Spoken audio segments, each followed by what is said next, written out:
see a large appear on the horizon.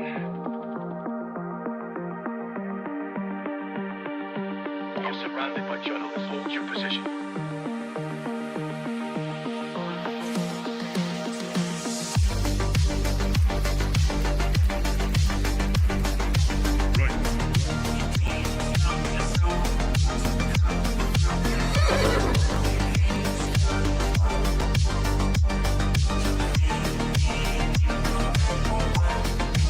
Misinformation.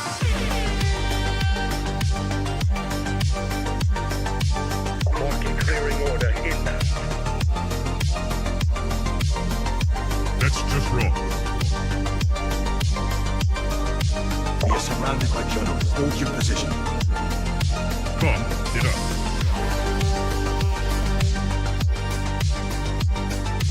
Trust the experts. Vibe coding. We are experts. Founder mode. Vibe coding. I see multiple journalists on the horizon. Stand by. Experts. UAV online. Glaze. Double glaze. Triple glaze. Double kill. Vibe code.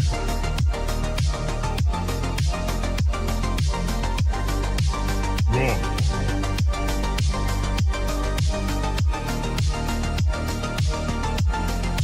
Pump is up.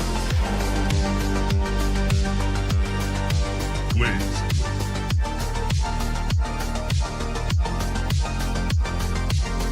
Team deathmatch.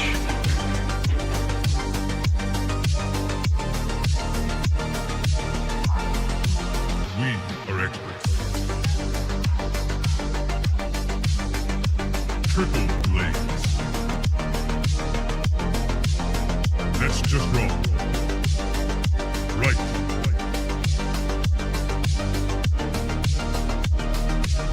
Market clearing order inbound. Come, get up.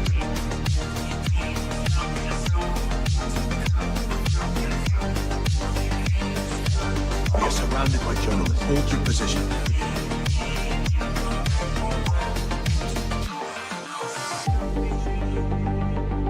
Strike one. Strike two.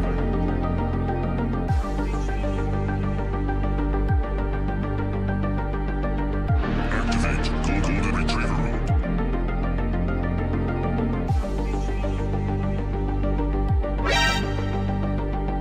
Trust the experts. Market clearing order inbound. Vibe coded.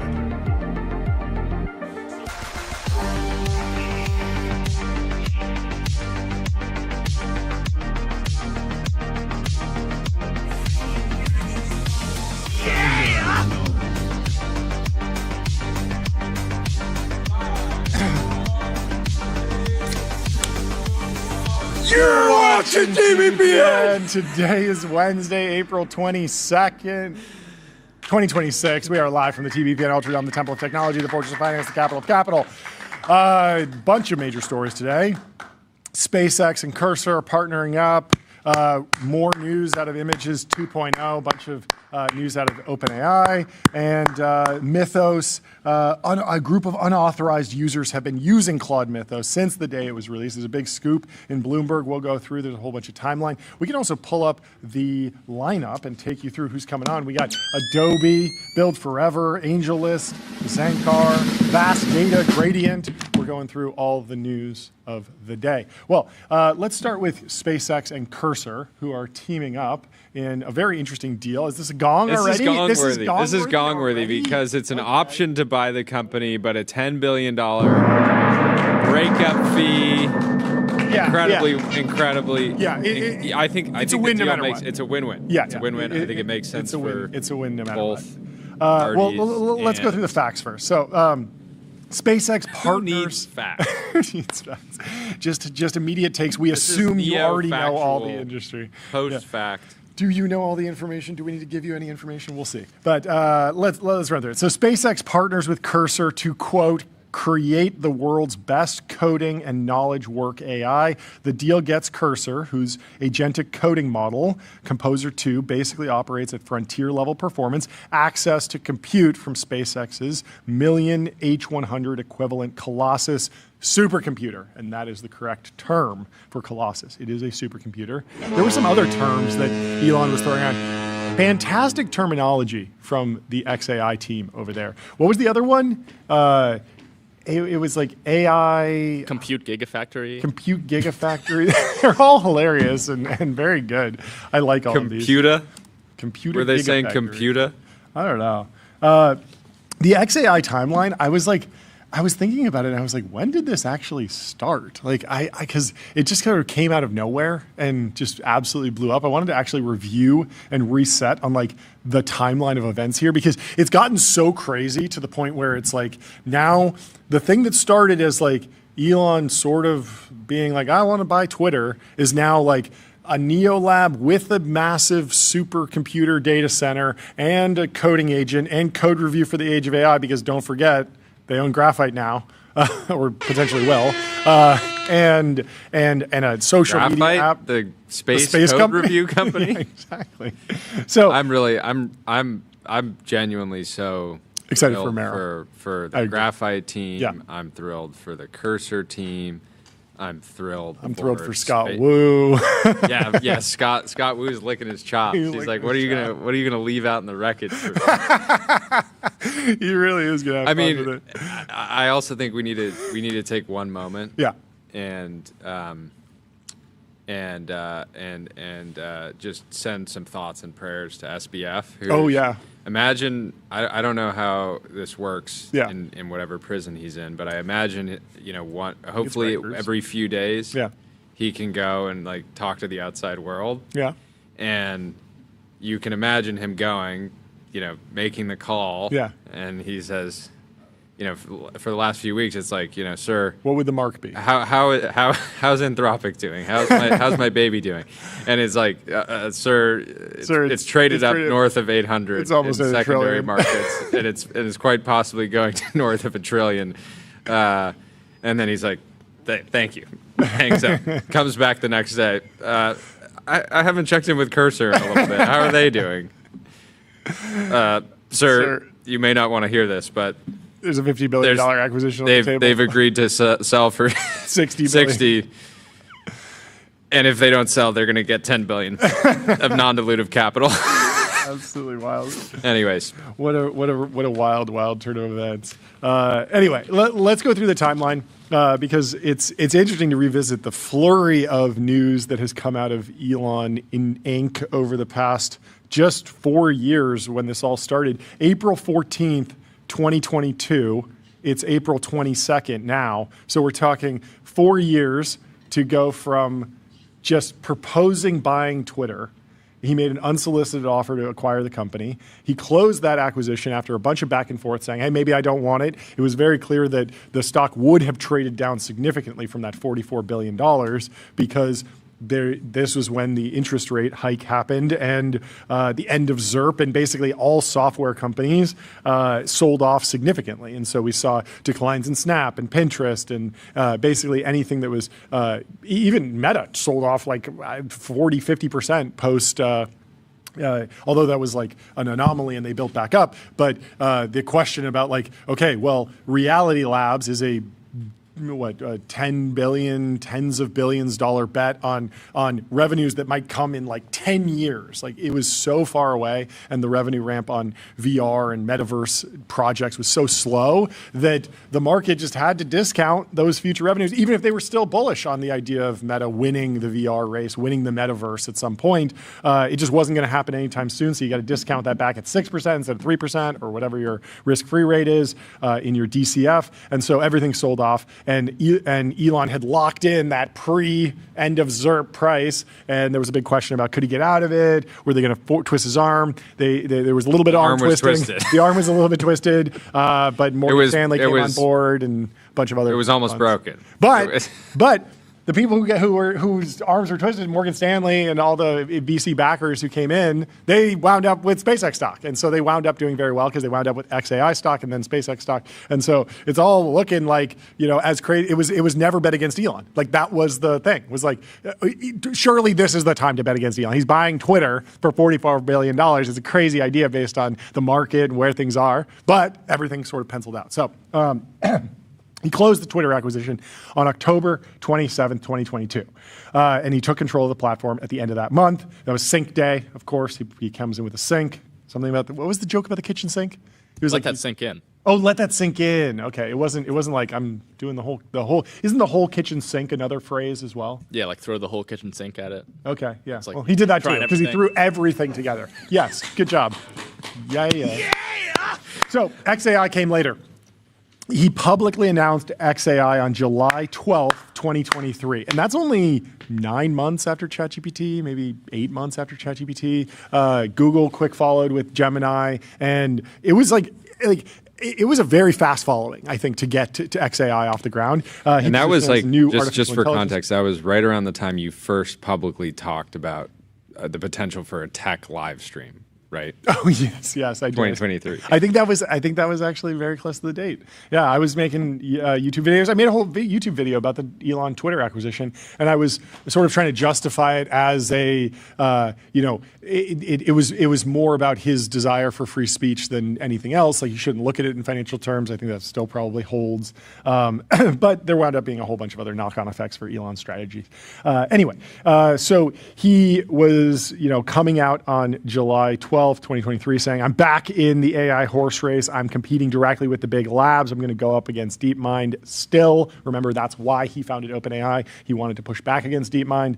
I'm going to go up against Anthropic, going to go up against OpenAI. And so the first major product milestone came just a couple months later, November 3rd. That's when they introduced Grok, November 3rd, 2023. So it's been almost 3 years. The first real integration with Twitter happened on December 7th, 2023, when Grok started rolling out inside of X for Premium Plus subscribers, which was a new tier. It's actually crazy. Everyone how got many verified. Features. Yeah, remember? I mean, that year on Twitter was insane. Like just product feature, and they were shipping stuff that had been clearly developed beforehand. Like I think the community notes idea had been workshopped and even like engineered in the pre-Elon era. But he just got there and was like, ship that tomorrow. And like there were a lot of things like that happened. And there were other things that got pulled back and review. And like there were other pieces of the puzzle that were like not doing so well. And he was just like cut. And so he sort of like put it back in startup mode, and it felt a lot more agile. And it still does. And so that was the moment Grok finally became a part of the X product experience. In early 2024, XAI started shipping updates quickly. March 17, 2024, it open sourced Grok 1. March 26, 2024, Grok Access expanded to X Premium subscribers. 2 days later, they announced 1.5. Then on April 12th, 2024, they announced 1.5V, which added multimodal capabilities. Then Grok 2, Grok 2 Mini. By the end of 2024, Grok was available to all X users. And so 2025, XAI moved from being connected to X to absorbing it at the product level. On February 19th, 2025, XAI announced Grok 3 beta. Then March 28th, 2025, so over a year ago, for some reason this feels more recent than that, XAI acquired X in an all-stock deal. So So March 28th, 2025, effectively merging the AI company with the social platform. After that, X kept releasing faster model updates. They did Grok 4 Fast, Grok 4.1, then came the SpaceX deal. That was February 2nd, 2026. So the clean sequence is that Musk first proposed the Twitter acquisition, then founded XAI, then brought Grok into X, then merged XAI with X, and then SpaceX bought XAI.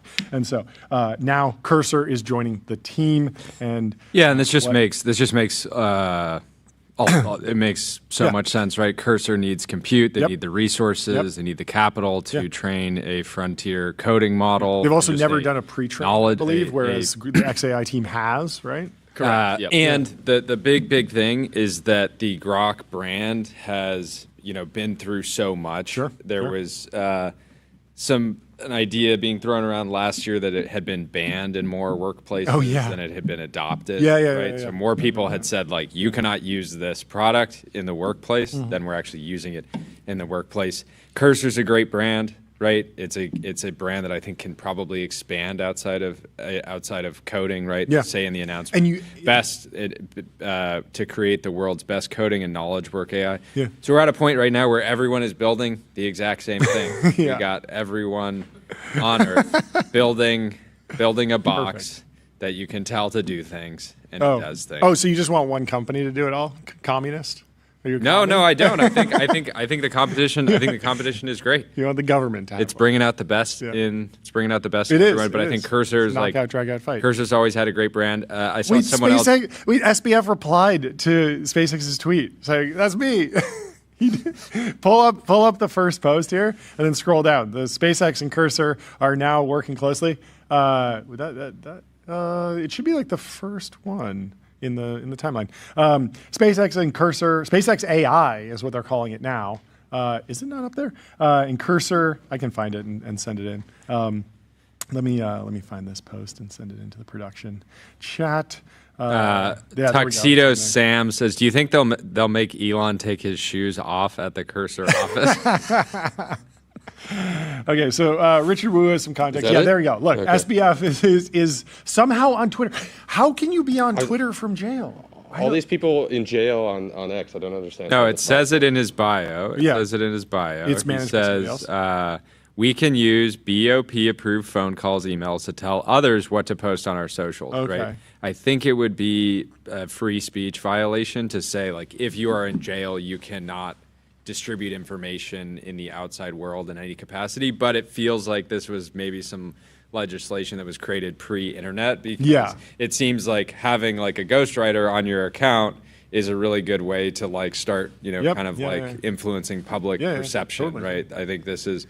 Elizabeth Holmes has had enough kind of moments where it was like she, her proxy posted something that was mildly kind of entertaining, and over time that just wears on people, and eventually people are like, maybe she isn't so bad after all, right? So.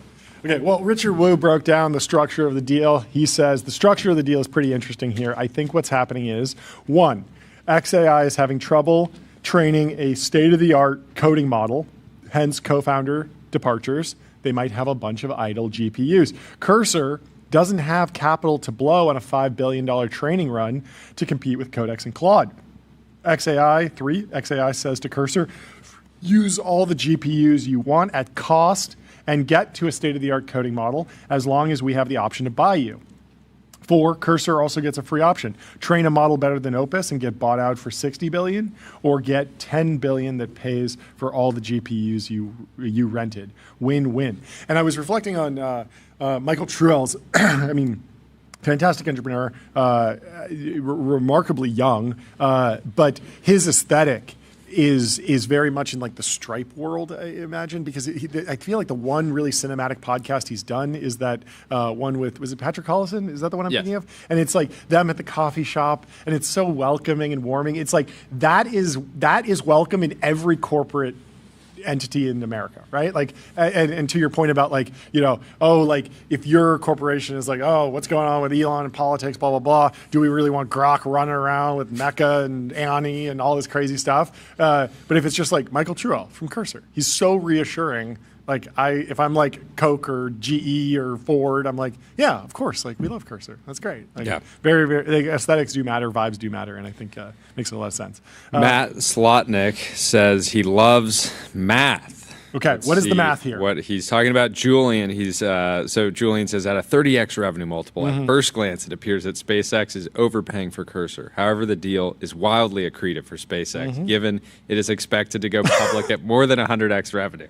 A 70-turn multiple expansion on $2 billion of revenue adds up. Wow. So, yeah. This is a notorious thing in corporate M&A, and occasionally it's gone poorly. But there is like an old adage that if you can acquire earnings at a lower earnings multiple and maintain your current multiple, that is accretive to the stock. And so there's a whole philosophy around that. But the smart investors should price each earnings stream differently, and having like a monopoly on launch capacity should be a higher multiple than a super competitive oligopolistic coding market, if that's what this winds up being. It's a tricky situation. But Will Brown, wow, Cursor just hit a $10 billion run rate. They did. It's guaranteed, right? There's no way that they won't make $10 billion this year. That's not even a run rate. That's just like it's locked in. Yeah. It's more than contracted. I don't know. Yeah, and it's very meaningful because it is effectively an exit, and that it's by itself. Right? Yeah. They can. They'll be in a position to actually reinvest that. That's like a nice little neo lab kind of Series A, basically. Yeah. But Ken says no. You got to multiply that 10 billion by 12, because in that month when they get the $10 billion check from SpaceX, it will be $120 billion run rate. They will be the largest AI company in the world that month, and then they just have to figure out. They don't collect until end of year if they're still independent. Otherwise, it's more like 25 billion. Okay. Well, so Fleeting Bits has some other thoughts. What is this post from Patrick? Wait, which one? This is Patrick is quoting Scott Wu. Oh yeah, Last of the Mohicans. Scott Wu. I love it because despite this does not look without Gemini, images too, we just this kind of asset. I actually think this might have been done the old-fashioned way. No, this is Nano Banana. This is Nano Banana. There we go. It's good at cutting out faces. Thank you, there. Watermark. Yes. He says, here we go again, Last of the Mohicans. Scott Wu's the last one standing in this particular category. And he's licking his chops thinking about who might want to hop over to Cognition Cursor, Cognition Windsurf, Devon Cursor, Zombie Corp, as the ghost ships continue to line up on the shores of Scott Wu's territory. What else should we go through with the Cursor? The Cursor's long-term viability was contingent on I'm very happy for everyone involved. Yeah. I'm very happy. Some news from Space News Inc. This is very interesting. China backs orbital data center startup with $8.4 billion in credit lines. They're pilled. Elon is interested. $8.4 billion in credit lines. That is a lot of money. A Beijing-based space startup has secured early-stage funding. Early-stage funding to the tune of $8.4 billion? What are we doing here? And extensive credit backing as part of a broader Chinese push towards space-based computing infrastructure. Beijing Orbital Twilight Technology Company Limited. We don't know how to name companies like that in this country. Seriously. This is the new meta. Yeah.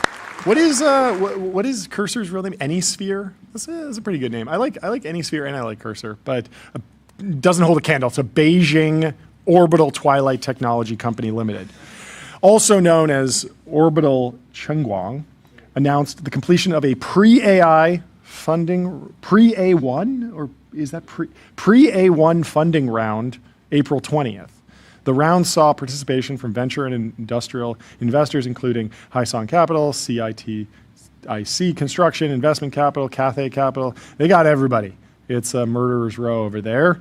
At the same time, Orbital Estate said that it has obtained strategic credit lines totaling $8.4 billion from 12 major financial institutions, including the Bank of China. Are they going to build rockets with this? I mean, I don't understand why this would be so capital intensive if they're not going to fab the chips and they're not going to launch the rockets.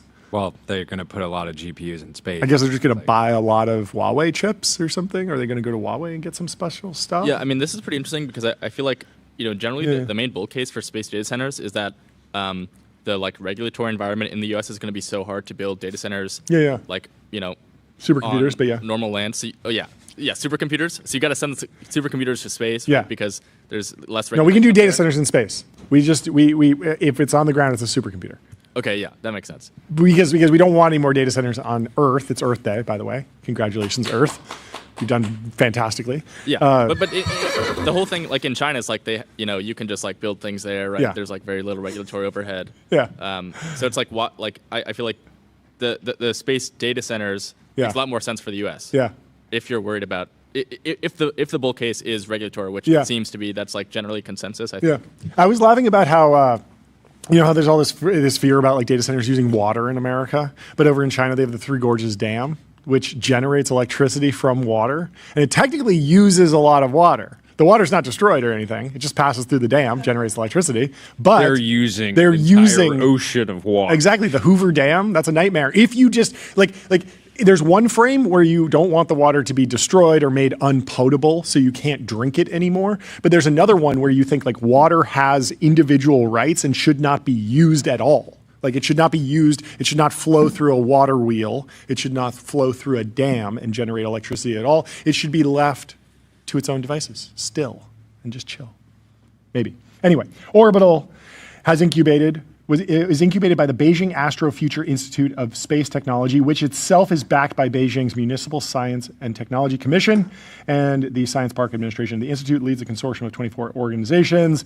The rationale for the constellation in November briefing. So, large-scale data centers have expanded rapidly worldwide, but further growth faces major obstacles, including heavy land use, weird, soaring energy consumption, weird, limits on atmospheric cooling. These things usually don't apply in China, but maybe they are skating where the puck is going, and maybe they're thinking that they will need to change their direction.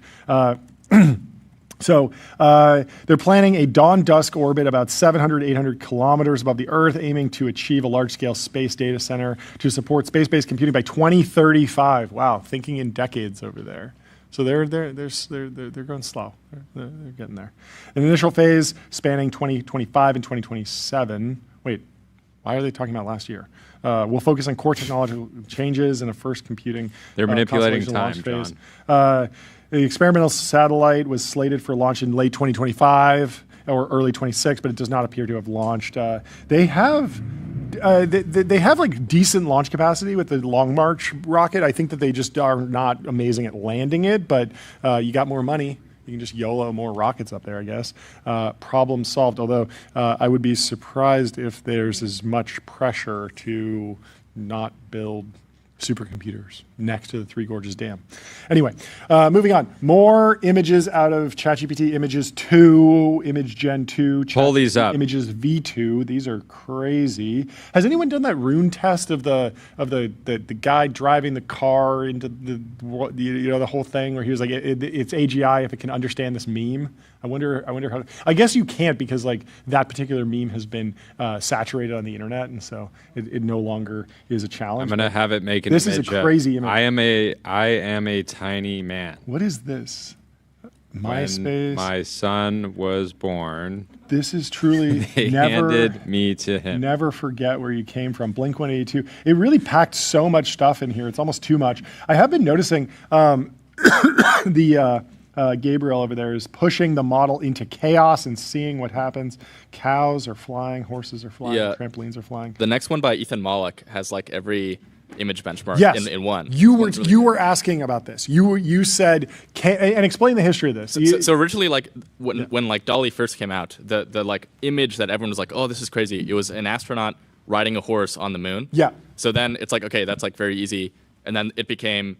Well, it's very hard to Photoshop that. It's very hard to go get an actual picture. Because if someone's just like make a picture of a dog and it's photo real, everyone's just like, oh, who cares? We have a picture of a dog. We don't have any pictures of astronauts riding horses on the moon. But there's people riding horses, right? Yes. And so like it should be able to there's process. A sense where it's like maybe it's not like doesn't need to fully understand like everything that's going on because there's a lot of like references it can pull from. Totally. So then it became a horse ride an astronaut. Yes. Right? It's like the reverse. Yes. And early image models would always just do the flip. They would just put the astronaut on the horse. Yep, because that's more logical. Yeah. Generally. So there's a number of these things where like if you ask a person to draw it out, it's like, okay, you just think logically like this is how it would look, but there's just like no reference images online. So another one was like a full wine glass. Yeah. So you think of a full wine glass as like it's still only like technically halfway, 3/4 full. I never understood why that one didn't work. I saw the whole there's video. Very few images online of a full wine glass being like full to the brim, like because people top down. typically fill them halfway, and so in the training data. Okay, got it. Yeah. Yeah, and then there was the you need to the clock. What is this image?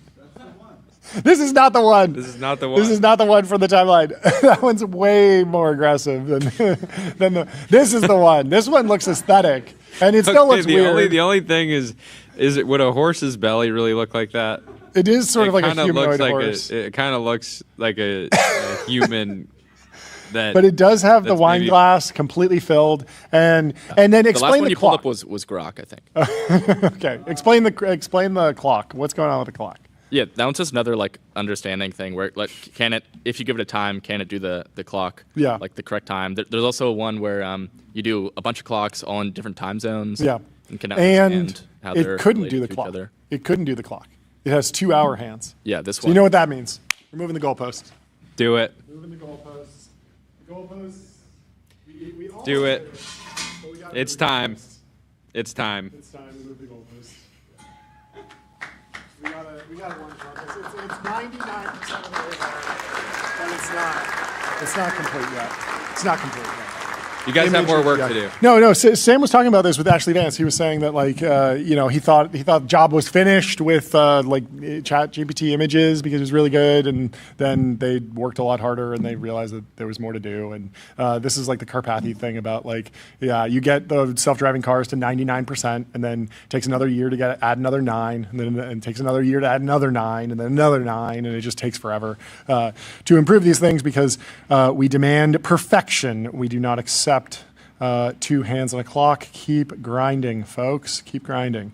Anyway, there are a lot of other fun posts. Semi-Now says, I thought this was just a real image of Dorkesh taking a selfie, and then it was recontextualized via a meme. It is, in fact, an AI image. This doesn't even look like the new model, though. Hi, I'm Dorkesh. I grew up all over the U.S. and now SF-based and always down to nerd out about AI, science, and history. A little about me.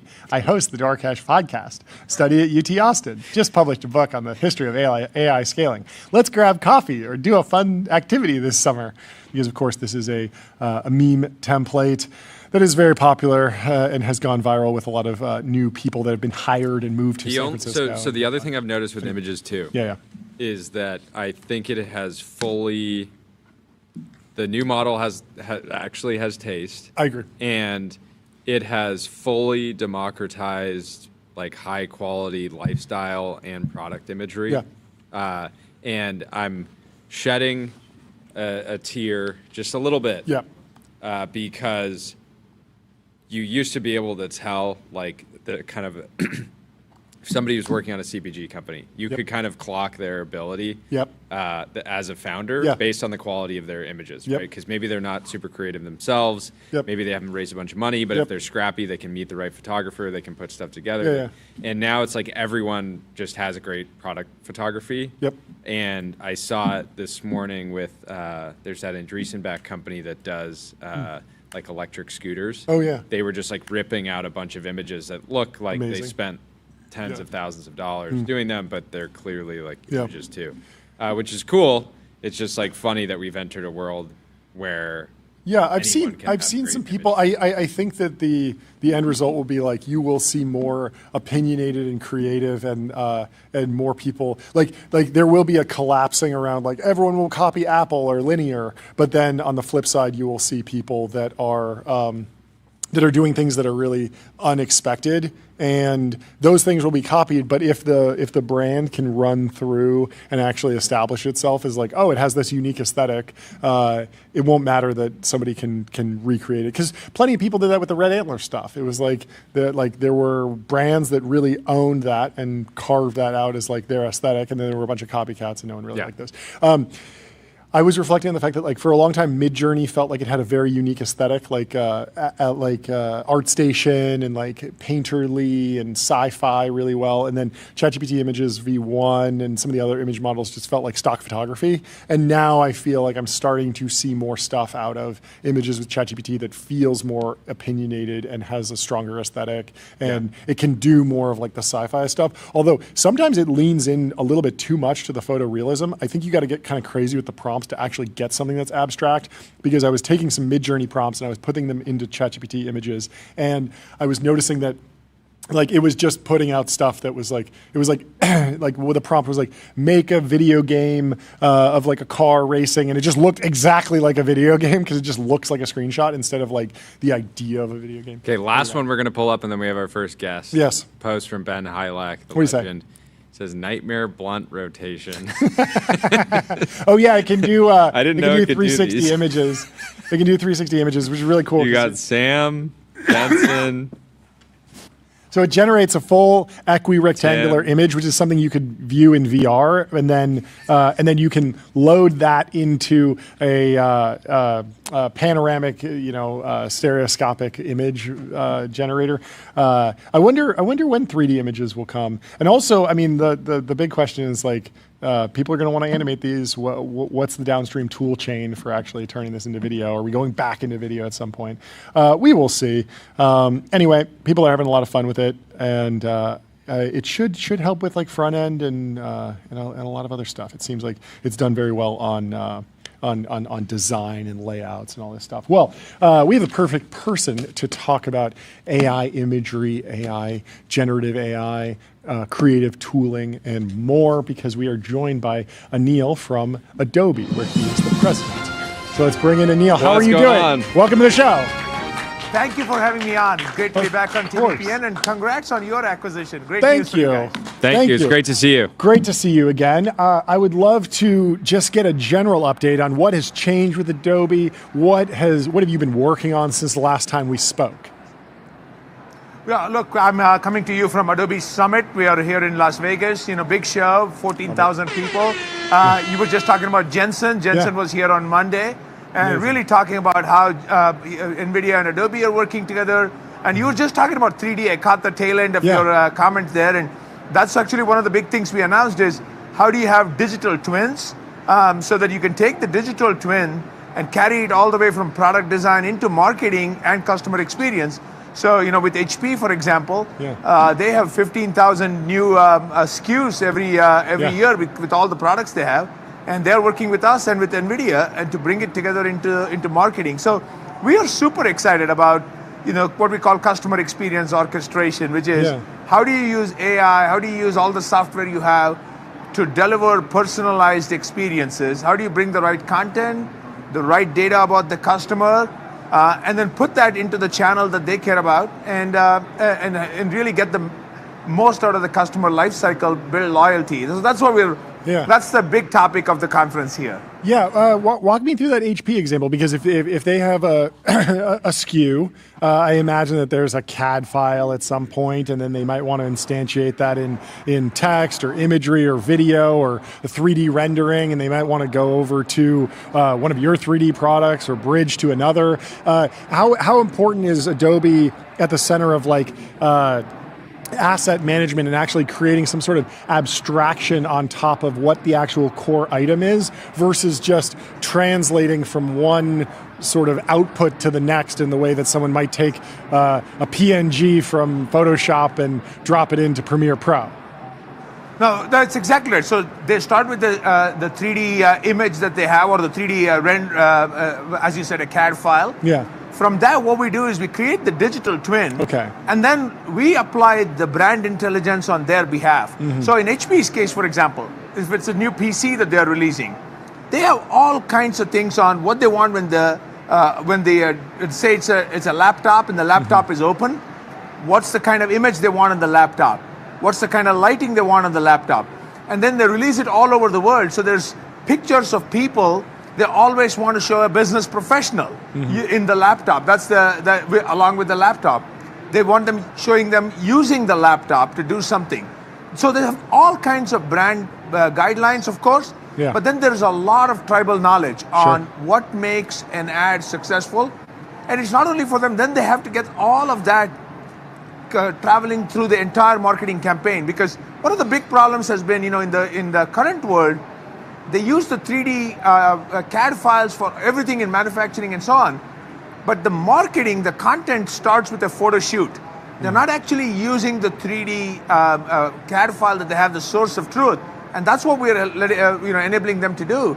Use the source of truth so that the images are completely high fidelity, they are brand preserving, but then you can generate everything around that. You can generate the background, you can generate the foreground, you can generate the users, and then of course you can do what we call transcreation, which is the translation into different languages. All of that can be generated based on their brand guidelines and what works for their brand. So is your relationship with Nvidia that you want to marshal enough compute that you can be delivering inference to a customer? Because I remember using content-aware fill back in the day. It ran locally on my device. As the models get more compute intensive, they eventually won't run on device. They'll run in the cloud. I know you have API partnerships, but is there a vision to deliver inference to the customer all in one go? Exactly, it depends on the campaign. Let's say HP is running a back to school campaign, then they want a set of imagery, they want a set of things that they can transfer over to their channel partners along with accurate product data. Or if they're running, for example, a holiday campaign, a different set of imagery, and so on and so forth. So depending on the campaign, depending on the geography, depending on the customer segment, making sure that they have the right campaign, that is obviously the content, but it's also the product data, making sure that that's super accurate because it's got to match what exactly the customer is buying. And then anything that's relevant for the particular channel partner. It could be through their own direct channels, but it could equally be through CDW or through other channels, and they want to make sure that the entire thing carries over. So that's what we're doing for them, is not getting the workflow right, getting the Adobe brand intelligence, which is one of the big things that we announced this week at Summit, getting all of that together so that they can have a single seamless marketing workflow and get the benefit of both AI and the 3D technology together. Jordy? You guys announced a big buyback this week, and that's been exciting. But what do you think you need to do from a results standpoint to show that you guys are an AI beneficiary versus a victim, right? Because the narrative is obviously against you. The market has spoken. But at the same time, AI is a powerful creative tool. You guys have massive distribution into millions of individuals and businesses, and so I think people are waiting to actually see the story in the numbers, and there's only so much you can say to kind of give people confidence. But how are you thinking about it? Yeah, exactly. As you said, we announced a $25 billion buyback. That is a signal of our confidence of, this is going to continue to be a very profitable business for years to come. And we wanted to make sure that everybody in the market knew that. Look, I think to your point, first step for us is AI adoption and making sure that AI is delivering real value, whether it's to individuals and real value to users or to enterprise customers like we were just talking about. And for us, what that means is, how do you really embed it into the tooling so seamlessly? Whether you are a marketer, whether you're a creative, or whether you're a business professional using Acrobat, that AI works for you flawlessly.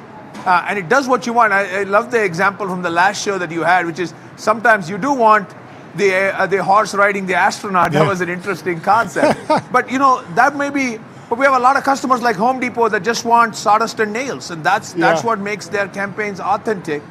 So depending on what the customer wants, depending on what the user wants, making sure that AI is helping them get value, not AI is getting in the way.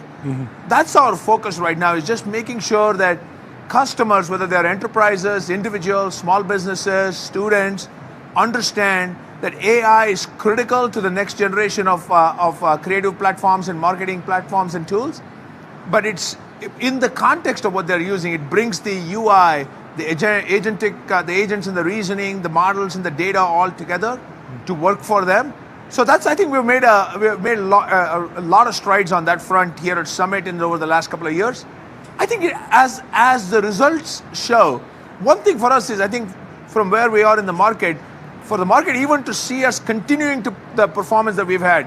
We're a double-digit grower. We have very healthy margins. Even continuing to see that for the next couple of years, I think will change a lot of minds. And then I think we also see the opportunity through customer experience orchestration to reach a real inflection point. So that's what we're looking to do.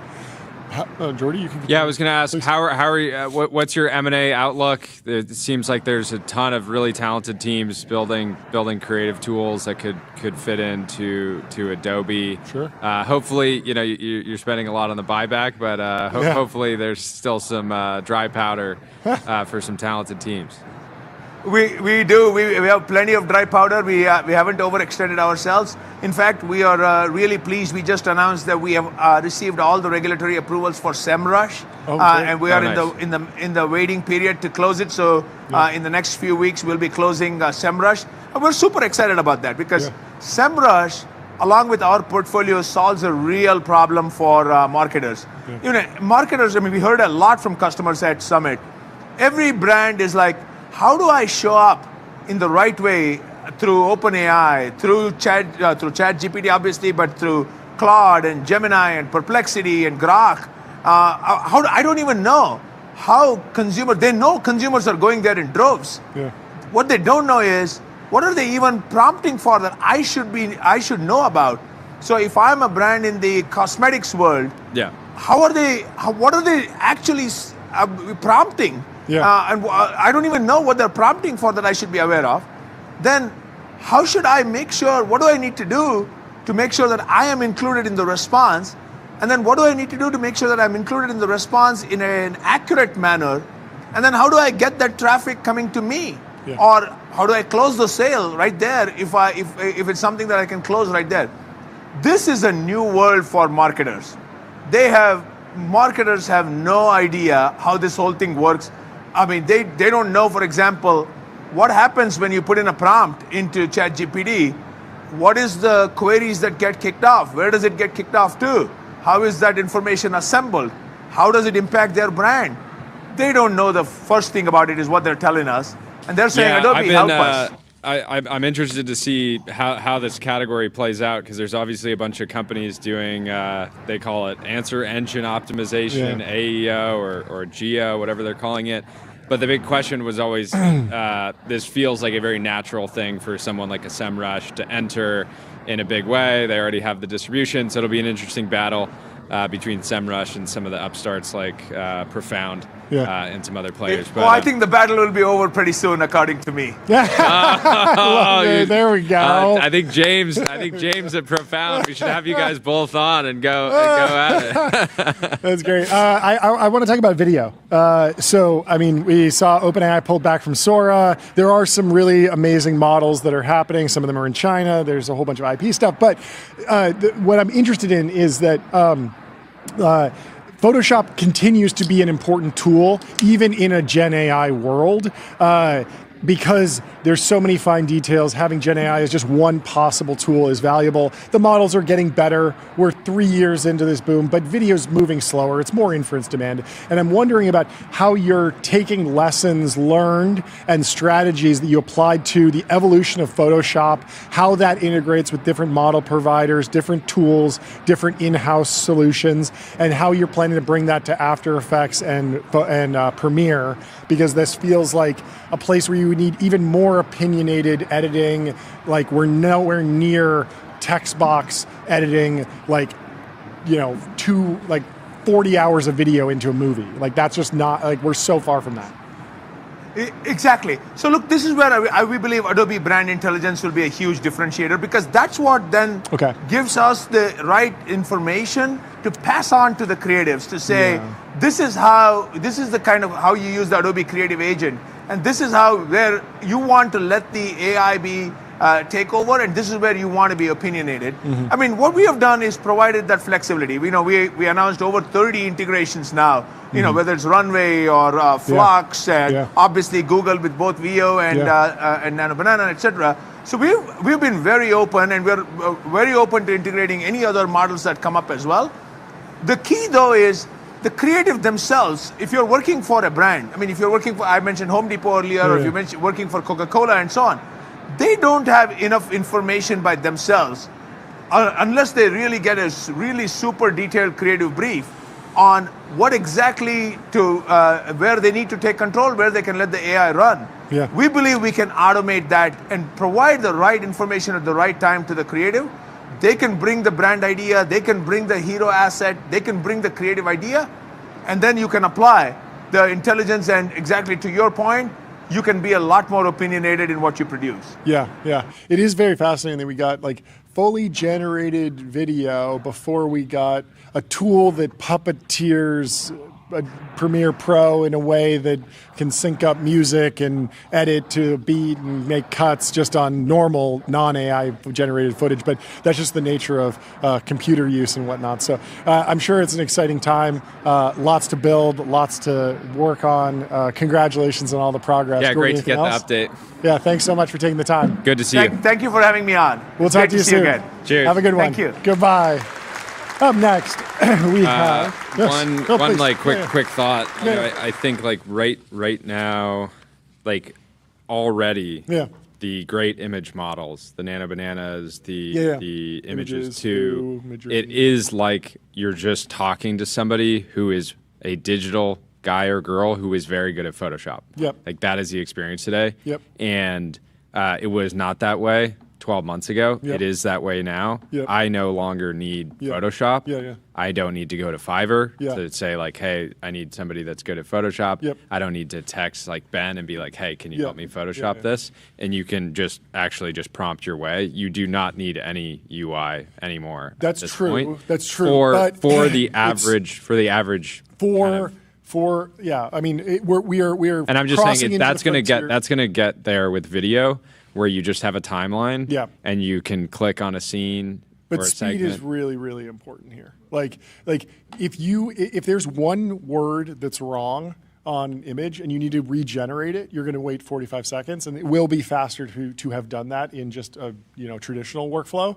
Now it's getting faster. It's so fast now. It's very fast. It's so fast. But if you're, you're editing a 2-hour podcast and you say, "Oh, I want you to cut to Jordy in minute 45," and it has to go regenerate the entire thing, like that is slow. You're going to need to puppeteer the tools. You're going to need tool use in here. I think. I don't know. Just because. Yeah, I was just shocked because I was playing around with like generating product photography, and you're able to say like, put the text here. Turn it around, put it at a different angle, more shadow, less shadow, all this stuff. And it's wild what you can do without any UI. But without further ado, we have Naveen from BuildForever. He's the former Pinterest CPO. Welcome to the show. How are you doing? Hey guys, thanks for having me. Thanks for hopping on. I like the bomber, Jordy. Nice piece. Thank you. It's a one of one. New York Stock Exchange. Let's go. NYSE. What date was the New York Stock Exchange founded? You tell me. 1792, 11 Wall Street. Wow, that is a very old. Great address. Great year to get into business. Great year to get into business. Best day to get into business. But it's great to have you on the show. Yeah. First time on the show. Please introduce yourself and the company a little bit.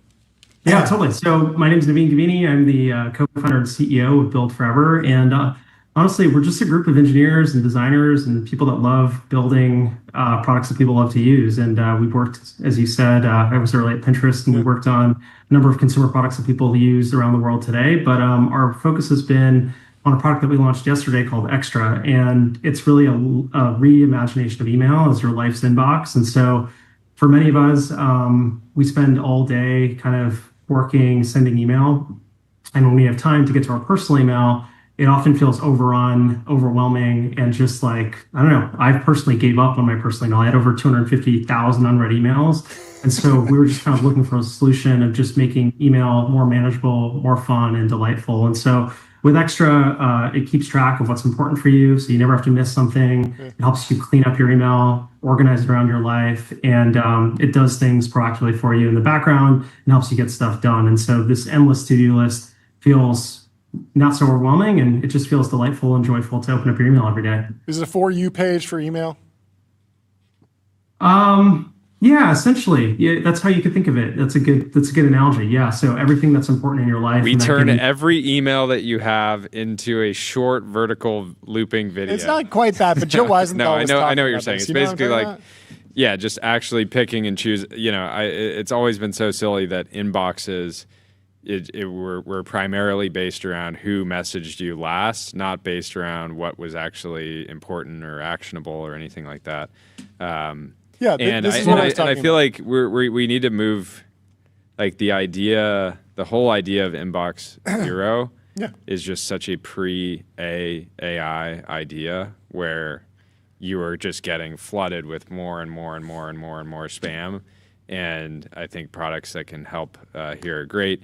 Also, it feels like you can kind of just, I'm curious. So you're built on top of Gmail. I don't know if you're supporting other email providers. Google is like aware that AI can be powerful in email. They're working on a lot of features, but I feel like this is one of those things that is going to require like really, really rapid iteration. And so I feel like you probably have this beautiful window of like maybe 3 to 4 years where they're kind of just slow to figure out some of this stuff, and you can probably build a cool business in the meantime. But where do you want to?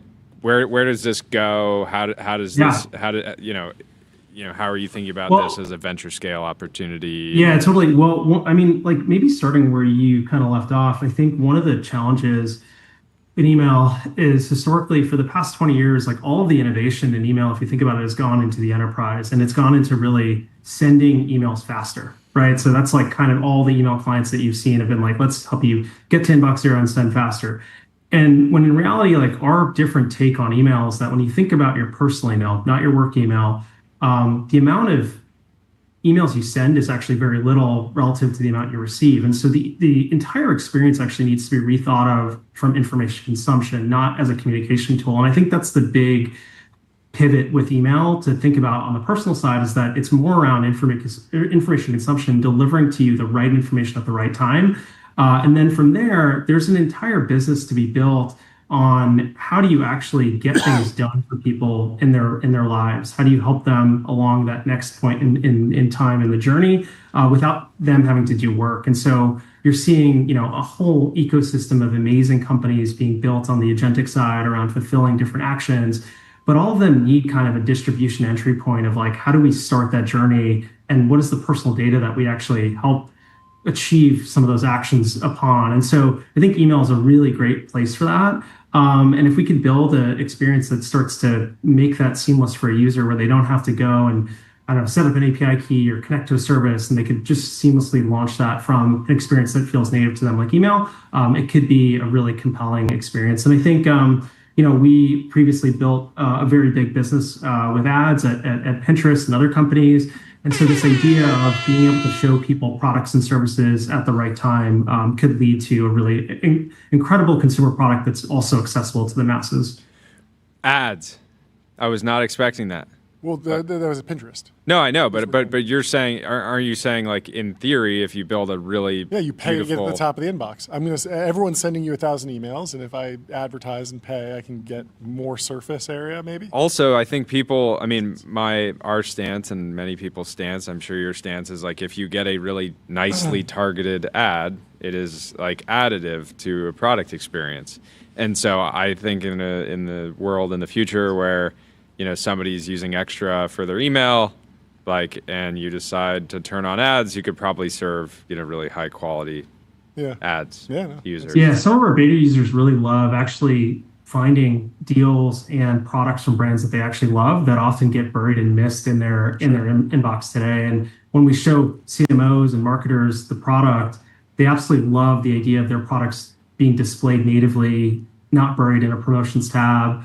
Their CTRs are through the floor with kind of the existing treatment in many people's mailboxes. So if you're actually interested in a brand and you've bought something from them before, the idea of being able to see other complementary products or things from that brand in the future could be very compelling. And I think we're thinking about multiple tiers. Like, I think there's obviously a lot of folks that, may just want to not have ads and pay. And so I think there's lots of different ways to go about it. We're still early in the journey, but right now we're focusing on getting as many people to have a joyful inbox experience as possible before we start to monetize. What's the beachhead agentic experience? Is it just unsubscribe? People love coming in to clean up their inbox. It's crazy. I recommend everyone that's listening in, like if you're tired of your inbox being overwhelmed, 5 minutes with our onboarding flow will give you a inbox designed around your life, and you'll feel a lot lighter and cleaner after using Extra. But I think a lot of people is that specifically for the person that's sitting on like 200,000 emails? If they have like 10, like I probably have like 10 emails in my personal, and like they range a lot from like need to write a thoughtful response to need to do some flow in some web app, or need to send a payment, or need to do, and I'm like, I don't know that I would hand over the keys to an agent for most of those, but I would definitely love a For You page on my like promotions and updates tabs in Gmail, which are like basically newsletters and sponsored stuff. And then I would love, because Gmail's done like an okay job with the unsubscribe button, but it misses it a lot. But then there's some services that are just like, we're breaking the law, and like you have to call us to unsubscribe from our emails. And I'm like, I'm not going to like chase this down, so I'm just going to keep getting like random our privacy policy updated for some like telecom service usually. Yeah, so I think with Extra, you would get an amazing For You page with the information that you want, and I think honestly, a lot of people just feel the sense of control and clarity of being able to see it in a different view of like. Sure. Here's what's important, here's what I need to do today. And, it's distilled down to just a few items versus this long list of things that you have to do in your inbox. That's cool. Is the app live on the App Store? It is. Yeah, we went live yesterday. Amazing. Your life's inbox. Here we go. Happening now. I'm getting it. Thank you. There we go. Very excited to try this. It's great to meet you. Well, thank you so much for coming on. Thanks for coming on. Breaking it down for us. Congratulations on the launch. Excited to give it a try. We'll talk to you soon. Cheers. Goodbye. Up next, we have Avlok from AngelList, and I believe we might have someone else joining as well. Ankur's joining as well. Fantastic. They've both been on the show before. You know them, you love them, and they have a big announcement today. AngelList is launching USVC, a public venture fund, alongside Naval Ravikant. How are you doing? Yo. Hello. Feeling great. To the show. Big day. Big day. Break it down for us. What is USVC? All right. Perfect. I'm going to let Ankur break down what is USVC. We're working on getting a 4 up. Just give us 1 second. Okay. We can just hang out. Great hair. Did you just get a haircut? Here we go. We got everybody. There we go. Yeah. There we go. Me? Yep, got a haircut just for TBPN, There we go. Awesome. I thought so. Great to see you guys. Welcome to the show. Massive day. Ankur, it's been too long since last week. Since I've been here. Every Wednesday afternoon blocked out. But no, today's launch is really fun. I mean, we couldn't reveal that much last week, but really the last month has been gearing up towards this. And I think Naval mentioned it when he first started AngelList. This was such a big part of his vision of what this company could become, and it's really fun to like finally get this out there. Let's get right into it. How are you describing the product? Yeah. Let's talk specifically about the product. This everyone is aware of the companies that are a key part of it, but talk about kind of the decision making that went into the product, how it's different than other products in the market, all that stuff. Cool. So the idea with USVC is we wanted to open up access to the asset class of venture. Right now, I believe it's very siloed. You need to know a lot of people. It's very, very hard for most of America to have access to the place where most of the wealth is created. So that's the goal with USVC. Can we build sort of a high quality way to index into venture as an asset class? What's unique about this structure is there are a lot of private market ETFs. People may have seen the Destiny ETF, the Robinhood ETF, all of that. The difference with this is set up differently, where it's a closed and tender offer fund, which sounds like a lot of heavy words, but what it really means is when you're investing in this, you're actually holding something very close to the underlying business. So the price of what you pay and what you redeem at is roughly equal to the price of the underlying companies. It's not driven by FOMO or like markets being super excited or down. And I think that is structurally very different. I don't know if Avlok. Yeah, and that's part of the challenge with some of these other products is they can have great assets that make up the fund, but if you want to pay, but it's hard to justify if they're trading at 5, 6, 7 times NAV. It doesn't matter how good the underlying assets are.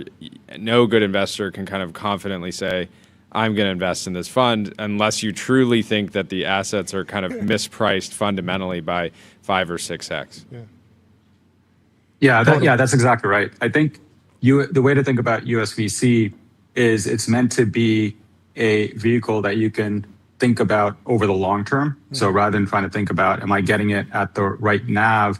Am I getting it higher or lower than it's valued?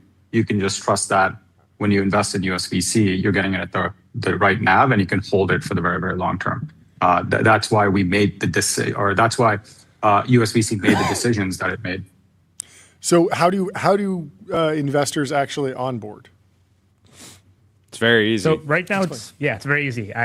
We'll get you all to invest soon, but it's fully self-serve, usvc.com. It's been then that's sort of been the innovation here. Like historically, these types of funds required people to be accredited investors, but now access is truly open to anyone with as little as $500. How are you thinking about number of bets? It's open-ended, so it sounds like uncapped. But is this the kind of thing where you want to? I feel like you want to concentrate on like 20, 30 core positions, similar to a venture fund. I imagine this isn't like you want to spray and pray at seed, but maybe you would if it's the right founder. How are you thinking about it? Yeah, so I can talk about portfolio construction. You'll see a lot of the names we've gone out with today are the names everyone has heard of. XAI, OpenAI, Anthropic. However, long term, I think a lot of the long-term alpha is not even necessarily in these names. So we absolutely will also start investing in a lot of seed stage companies. The idea is these are bets. It's not just about the next 1 year, but bets that will pay off in the next 3, 5, 7, 10 years.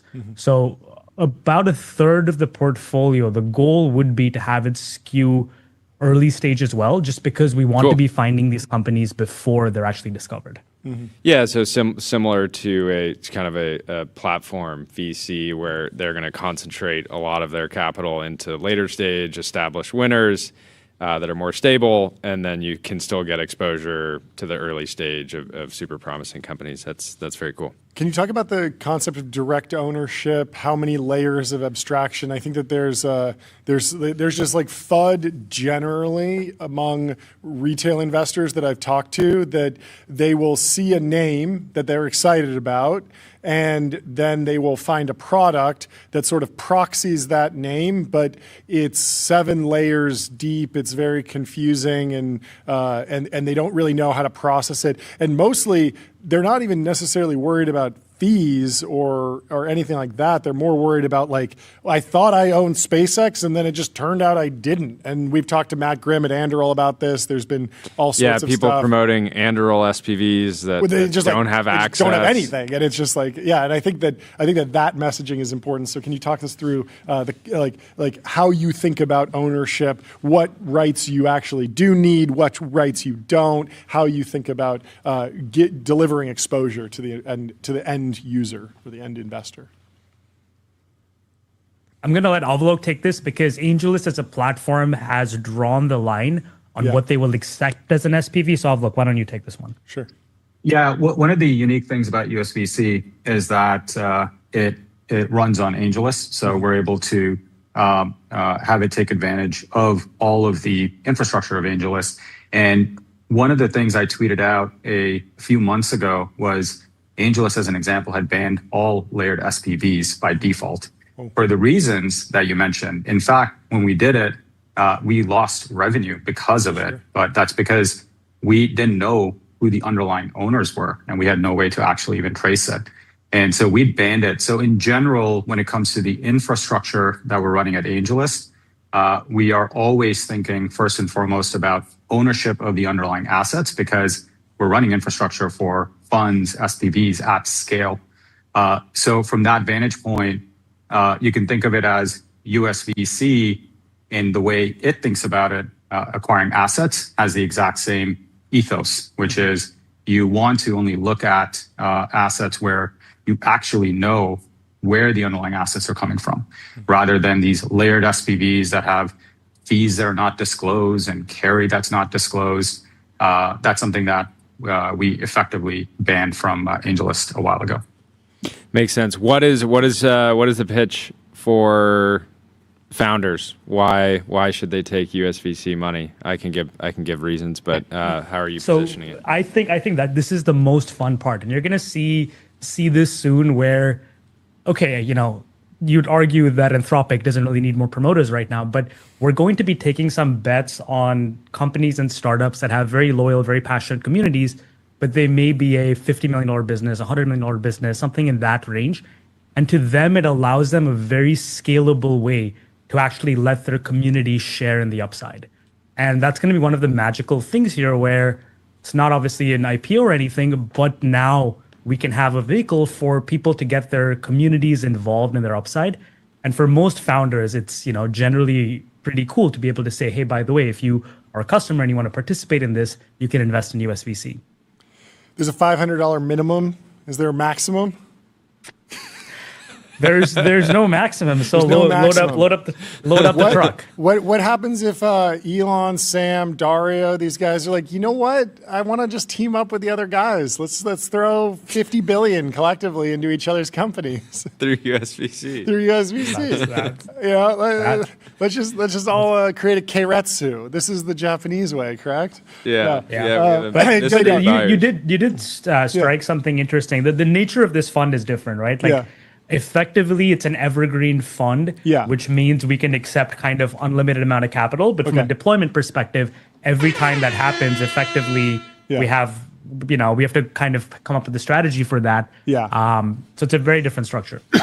How should investors think about the time horizon? If you're going, I've talked to people that have LP'd into VC funds, and they're like, I don't even know if I'll see it before retirement. I mean, there's people who got into like early rounds of SpaceX, and they're like 20 years into, like, it looks great on paper, but I still don't have liquidity, and that's a benefit, but it's also a drawback. And I think going in with eyes open is important. But how should the investor, they think about this as 10-year journey, or something that they're throwing in retirement bucket mentally, or should they think about it? Obviously, it's not something that they're going to be trading in and out of on a day-to-day basis, but what's the right mindset to go into this with? So I'll caveat that this is not a liquid instrument, right? Like we've been told to repeat, this is not a liquid instrument. However, the goal with this type of structure is, at our discretion, things are looking good, and this is our goal. We will have up to 5% of the fund available for redemption every single quarter. So the idea is that people, theoretically, once we get into a good rhythm, can kind of pick and choose for how long they want to be a part of this journey. Again, it's not the most liquid instrument, but from a timing perspective, people can kind of come in and come out. However, only through quarterly redemptions. Yeah, that makes a lot of sense. Very cool. Jordy, anything else?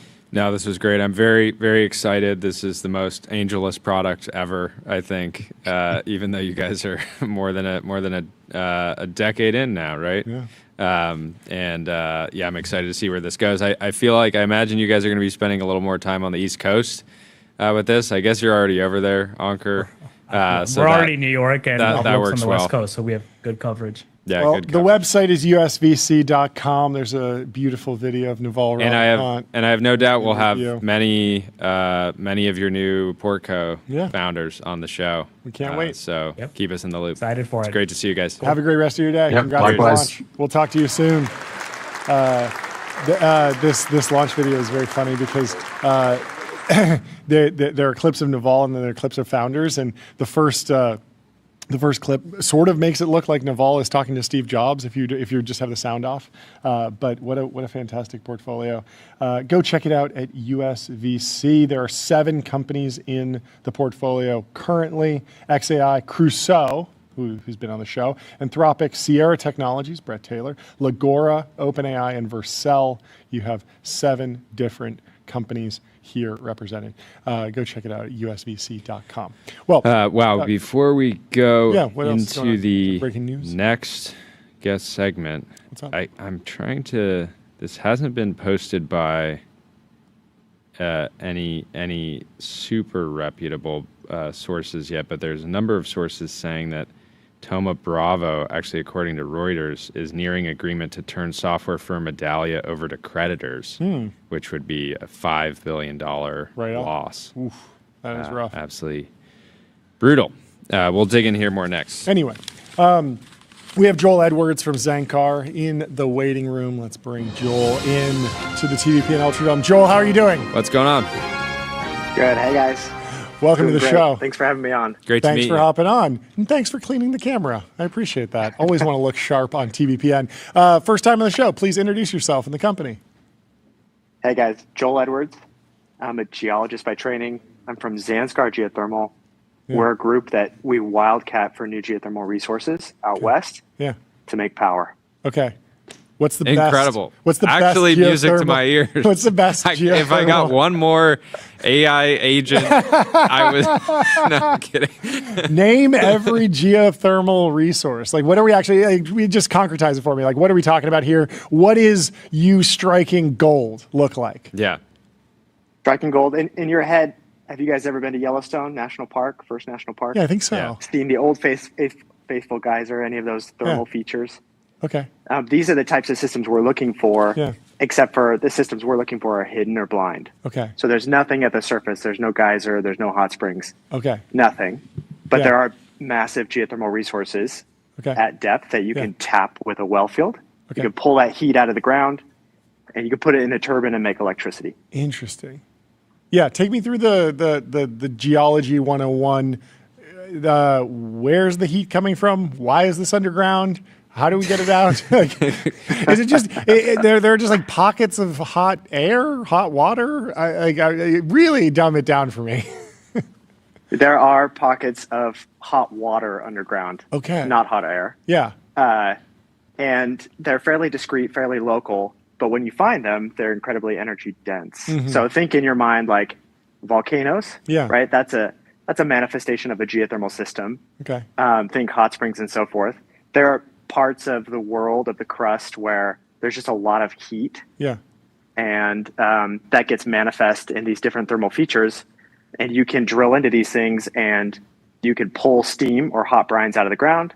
And then you put it into a power plant, just like, all thermal power plants, nuclear, coal, combined cycle gas. Yeah. They all put heat into turbines. Turbine spins the generator, and you make electricity and so forth. Yeah. It's that classic meme. We discover a new way to generate power, and we are going to use it to boil water and generate steam and spin a turbine so we get more electricity. And this is like what we do every time we discover something new. We wind up making steam. What is the business actually going to look like? Is this a whale hunting where you're really trying to find a single site in the next 24 months, and then you'll spend years? Do you want to commercialize it, or do you want to sell it off to another company at that point? Like how full stack do you wind up going here? Yeah, we already own and operate a power plant, geothermal power plant in New Mexico. So we sell electricity to an investor-owned utility, and then they service Albuquerque and Santa Fe and so forth. Interesting. So the business is to find geothermal resources, build a power plant, and then sell the electricity to a customer. Yeah. So this is part of that. Yeah, sorry. Is there? This feels like eco-friendly. Is there pushback to geothermal energy production generally? Like people are worried about earthquakes or something. I don't know. Like, it feels like this is a step forward. People are going to find a way to hate anything. So what are they going to hate about this? Like, are you renewable? Are you clean energy? Like, what category are you in? Do you think? Yeah. Right now, we are beloved by both sides of the political aisle. So you show up in DC. Enjoy it while it lasts, buddy. Yeah, exactly. Somebody will find a way. Triple glaze. We're one of the few bipartisan things where you show up in DC and everybody loves you, shakes your hand. It's a really exciting moment. Cool. There's attributes about geothermal that people love. It's baseload. There's no emission profile. It's domestic, so all these resources are in the U.S. Yeah. It uses U.S. supply chains. It uses drillers. Everybody loves drillers. Well, not everybody, but a lot of people love drillers. Yeah. and so forth. So it has a lot of those attributes that speak to both the left and the right. Sure. And then probably, another attribute is the underdog attribute. Everybody loves a good underdog. Geothermal's an underdog. We're a niche, small industry. We have a lot of the same setup that oil and gas had like 100 plus years ago, where it looks like there's a lot of resource out there, looks like a ton of potential. It's still niche. Is it going to scale? Is this one of those things like rare earths are not actually that rare? It's just hard to find, hard to get to, hard we to don't like doing the refining nearby. How much geothermal energy is there? Like, are we talking like tens of gigawatts potentially if we were to put in like AI data center parlance? Yeah, I think tens of gigawatts is near term super duper realistic based on the tools and the tech that we have today. Yeah. So exciting. Yeah. Obviously, there's people talking hundreds of gigawatts, terawatts. We'll see what happens, right? Yeah. As industries scale, nonlinear, unpredictable things happen, right? Costs and technology and all these things change. So it's hard to predict what's going to happen 10 years from now. But basically, there's two things that drive scale for resources. It's the number of resources out there in existence, and then it's your ability to extract the resource. And that's really technology dependent. So geothermal, where Zanskar really focuses on finding more geothermal hotspots. We have a thesis that there's a lot more out there. We've already found a bunch of sites. We've announced a few of them. There's more to come. And then there's other groups that have focused on how do you get more out of these systems? And those are in the unconventional bucket. It's like the oil and gas play in the Permian in West Texas, right? They came in with unconventional well fields. They drill horizontal wells, they stimulate, they get more hydrocarbons out of the rock. That process is happening in geothermal right now as well. Okay. So you have the exploration piece, finding more, and then getting more out of it. Yeah. Double clicking on the exploration piece. It sounds like AI can be used to do more computational discovery, actually interpret data. But what's the gold standard for actually obtaining the data? Like, what sensor are you using to detect the potential of a geothermal, discovery system? What's the secret sensor? The trick in geothermal is that there's not a single type of geologic data that tells you if a system is in existence other than just drilling a well into the thing and measuring. So there's nothing you flow. can do, just like radar or like pull something through the ground and find it that way? Unfortunately, no. I wish it was that easy. Okay, you got it. In oil and gas exploration, they use seismic reflection imaging, and that was kind of their silver bullet tool set to find a lot of these reservoirs. In geothermal, we use a mix of data sets to try to find these hidden systems. Interesting. And that's where like AI tools really flex because they can handle the hyperdimensionality problem really well, better than humans. So we basically build a sandbox in which the models learn how to find systems. And building the sandbox piece is the really hard piece. You have to put the right data in there. You have to put the right learning, objective rates, and so forth. That's the piece that we live in. We build the sandboxes for the models. Interesting. Last question for me. I feel like you guys are bending towards the meme template, like the world if it ran on geothermal energy, and it's like this idyllic utopia, there's flying cars. I like it. Everything's green. Hypothetically, friend of the show, Mark Benioff, he's out in Hawaii. He's big on AI. Could we put a cap on a volcano and capture all the energy out of a volcano and use that to power Salesforce AI? Sure, why not? A cap? What does the cap look like? I don't know. I'm just imagining. I'm imagining a physical something to trap the heat that comes off of the volcano. Maybe you want to drill into the volcano and extract the lava that way. But has anyone actually at least theorized about capturing energy from volcanoes? They seem very powerful. They're pretty powerful. We have a lot of active operational geothermal well fields on volcanoes today. Really? So the main island of Hawaii has a geothermal well field. Whoa. They've drilled into the side of that volcano and they make electricity out of it. That's crazy. So I guess if that's the cap. The cap is the wrong little approach, mini caps. but they are extracting energy from the volcano. That's a remarkable. That's right. Wow. Yeah, so there's a lot of geothermal operations, power plants in Indonesia, Japan, Philippines, where a lot of these big volcanic systems live. In the U.S., we have some volcanic systems generating power in California, and then most of the rest of the systems are generating from cracks or fracture zones in the crust. Sure. Yeah. That's very exciting. Did you raise money? We raised some money. Yeah, How much did you raise? we've got some cash. I want to ring the gong for you. It's exciting. The gong is coming. I knew the gong was coming. Yes. We raised 115 million a few months ago and just closed that. Congratulations. Thank you. Wait, $40 million what? Credit facility? It's a credit facility. Yeah. Massive. Yeah. It's all good. I'm really glad you're doing this. Yeah, this is amazing. I'm really glad you're doing this. Appreciate it. You know, that people talk about AI, bottlenecks in AI, right? You know, talent, chips, energy, and there's sort of like this cycle in technology live streaming right now. And right now there's sort of like a talent bottleneck, but and an equipment bottleneck. But you know, if we keep doubling from here, there will be an energy bottleneck in technology live streaming. So I'm glad you're doing this work. Thank you guys. Appreciate it. Have you ever been on a drill rig? No, I don't think I have. You guys have not lived yet. I mean, this is the American experience, is to be on a drill rig. I know. Tell us when you're in Southern California. We would love to go live from the rig. Yeah. So, anyways, thanks for hopping on.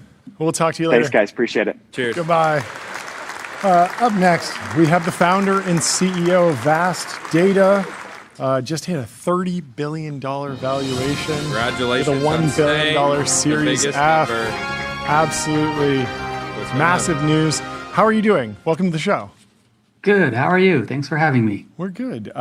Would you mind just giving us a little bit of the journey, a little bit of the background? I'd love to know all the things that went into building the company to this point, since it's such a massive milestone.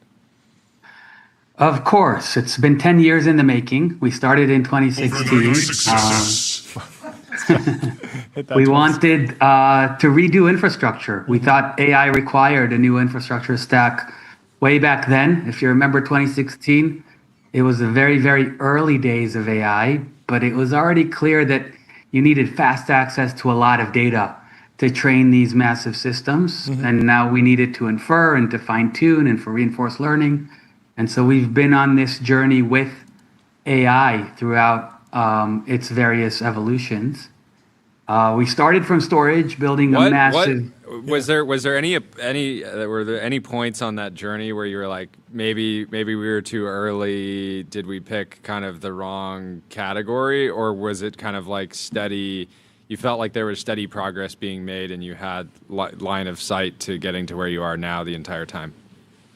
We definitely did not have line of sight. When we started, if you looked at my presentation that I built for myself, the last slide had a picture of a brain on it, and it asked, can we build a thinking machine? I'm not sure we still have today line of sight to doing that, but it's been our North Star. And over the years, we always partnered with the organizations that were on the bleeding edge of AI. Before generative AI, it was hedge funds and life science institutes that were doing massive analytics using GPUs. And then, of course, once generative AI hit, it became the labs and the AI clouds that became our biggest customers. Do you have insight into how hedge funds are scaling compute resources? I just saw, didn't Jane Street invest $1 billion in CoreWeave? And it seems like I saw another company that they funded that was doing custom silicon, and it feels like they have an incredibly advanced compute stacks that are a little bit more opaque because they're maybe just have a different recruiting flow or a different public messaging flow. That is exactly right. In fact, Jane Street is a customer of ours, both directly and through CoreWeave, and so we know them well. Yeah. We play in that space now for 7 or 8 years. Yeah. I found that before the big AI labs, the hedge funds were the ones that had the biggest GPU clusters. Yeah, they're ahead of their time, and they're very secretive, so we don't know much about what's going on there. What about the social networks and the social platforms? I feel like ad delivery is also potentially underrated as a source of like large-scale machine learning, large-scale compute clusters. We've seen, Meta trained the Llama model on the Reels-sized cluster that they built as sort of a bonus. But how big is that of a business for you, and how do you think it comps to the hedge fund world? I think the hedge fund world is a lot more secretive, but I would dare to say that it's bigger in terms of size. There are very few of these metas out there, and there are a lot more hedge funds. Oh, interesting. Okay. Well, talk about what the next phase for your company is on the back of this financing round. So we're trying to fill in that software infrastructure layer. Jensen gave a really good analogy of a 5-layer cake: power, chips, infrastructure, models, and applications. We're that middle layer. We want to abstract this new hardware away from these new models and applications. We want to make it easy, make it secure for everybody to generate AI agents and use AI in production. And especially as we move from the labs into enterprises, I think it needs to be simplified. And it's always been that software infrastructure layer, what I call the operating system, that took a new technology from new hardware and a killer app to making it widespread where everybody can use it. And I think we're at that moment with AI, and we're trying to do our part in accelerating the adoption of AI. How have you been processing the CPU shortage? This idea that, like, as agents get more and more robust, they need more CPU. They need to be fed. You got to feed the GPUs. Is that something that you're working on particularly, or do you have a view on the overall just CPU shortage, which sort of blindsided, I think, a lot of people in tech who'd been following the GPU ramps, but then they're saying, oh, well, what's going on with the CPU crunch? I think these AI factories are bigger pieces of technology than we've ever built before. It includes CPUs, it includes DPUs, it includes GPUs. In some cases, it includes TPUs. Sorry, what are these DPUs? Can you break that down? Data processing units. Oh, data. Okay, yeah. Yes. And so all of these chips are in high demand. We're seeing a NAND shortage that's extremely severe right now. We're seeing a memory shortage. And so I don't think there's anything that is of abundant supply right now. The fabs need to be built out. Nobody was expecting this type of curve in the growth of AI. And I think it's going to continue for definitely a few years to come, if not many years to come. And so the hardware vendors need to build out a lot faster than they have been. Yeah. Can you walk me through at a deeper level your relationship with CoreWeave and how that fits together? I think a lot of people think of CoreWeave as servicing, the companies that are training and inferencing models specifically. What are you getting out of that partnership? So CoreWeave has been an amazing partner for us. They're the biggest of these new AI clouds like Nscale and Crusoe and Lambda. You see them around the world also as sovereign clouds. And basically, they're building this new stack. And they're making it easy for end users to consume this new stack in a cloud environment. We're just the software builders. And so we try to provide them with as much software as we can such that they can turn that around into cloud services, whether it's a storage service or a database service or a streaming service. As we add more and more layers of this stack, those are the things that are required from those end users. Okay, so we were just talking to the president of Adobe. It sounds like Adobe is doing inference and they're training some models and they're doing a lot of different things. They might go to CoreWeave and then Vast Data might be powering the software underneath, and they might not even necessarily have a direct relationship with you because they're getting just access to the best possible product from CoreWeave directly, effectively. Is that right? It is right. Adobe specifically does have a direct relationship with us. Most of these larger enterprises tend to have both cloud environment that they're leveraging and on-prem and hyperscale. And what we've built, what we call the data space, basically allows them to do all three of those and have one abstraction layer that enables a seamless experience. Interesting. Given your exposure to the world of hedge funds, are there a bunch more situational awareness-esque funds that have absolutely printed over the last year or so, but just done it a lot more quietly, and the West Coast kind of hasn't picked up on it? That's a really good question. I actually met those guys from Situational Awareness a couple weeks ago. They have a really interesting view into the future, and I think they're capitalizing on that view for every phase as it unrolls. I am not the right person to ask because those funds tend to not have as much infrastructure. The ones that we work with tend to be more quant-driven. Situational awareness, I think, is just a few very smart people. They don't need that much compute power. Yeah. It's more macro research. Doing it the old-fashioned way with guts. Yeah, I love it. Conviction. Yeah. I mean, conversations and research and having a contrarian view. Well, congratulations on the round. Thank you so much for taking the time to come chat with us. Yeah, great to meet you. Fantastic. Appreciate you breaking it down. We'll talk to you soon. Thank you. Have Cheers. a good one. Yeah, can you imagine situational awareness with a couple gigawatts of compute under the hood? Anything's possible at that level. I was past him. What was that? What was that copy trading profile? You know the one I'm talking about, where you can like create the Nancy Pelosi Autopilot. Autopilot. Yeah. Autopilot has a tracker for situational awareness. Every time they post about it, they use this like AI image of him. It doesn't really look anything like No.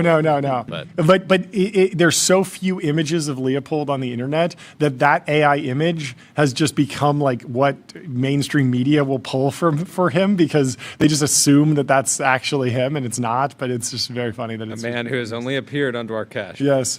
There's only video of him. SBF just posted his full holdings. If lawyers hadn't fire sold, he's up 165x on Anthropic, 72x, 27x on Solana, 8x on Robinhood, Genesis Digital. Anyway, he's taking a victory lap. We have our next guest, Darian from Gradient Ventures, in the waiting room. Welcome to the show. How are you doing? What's going on?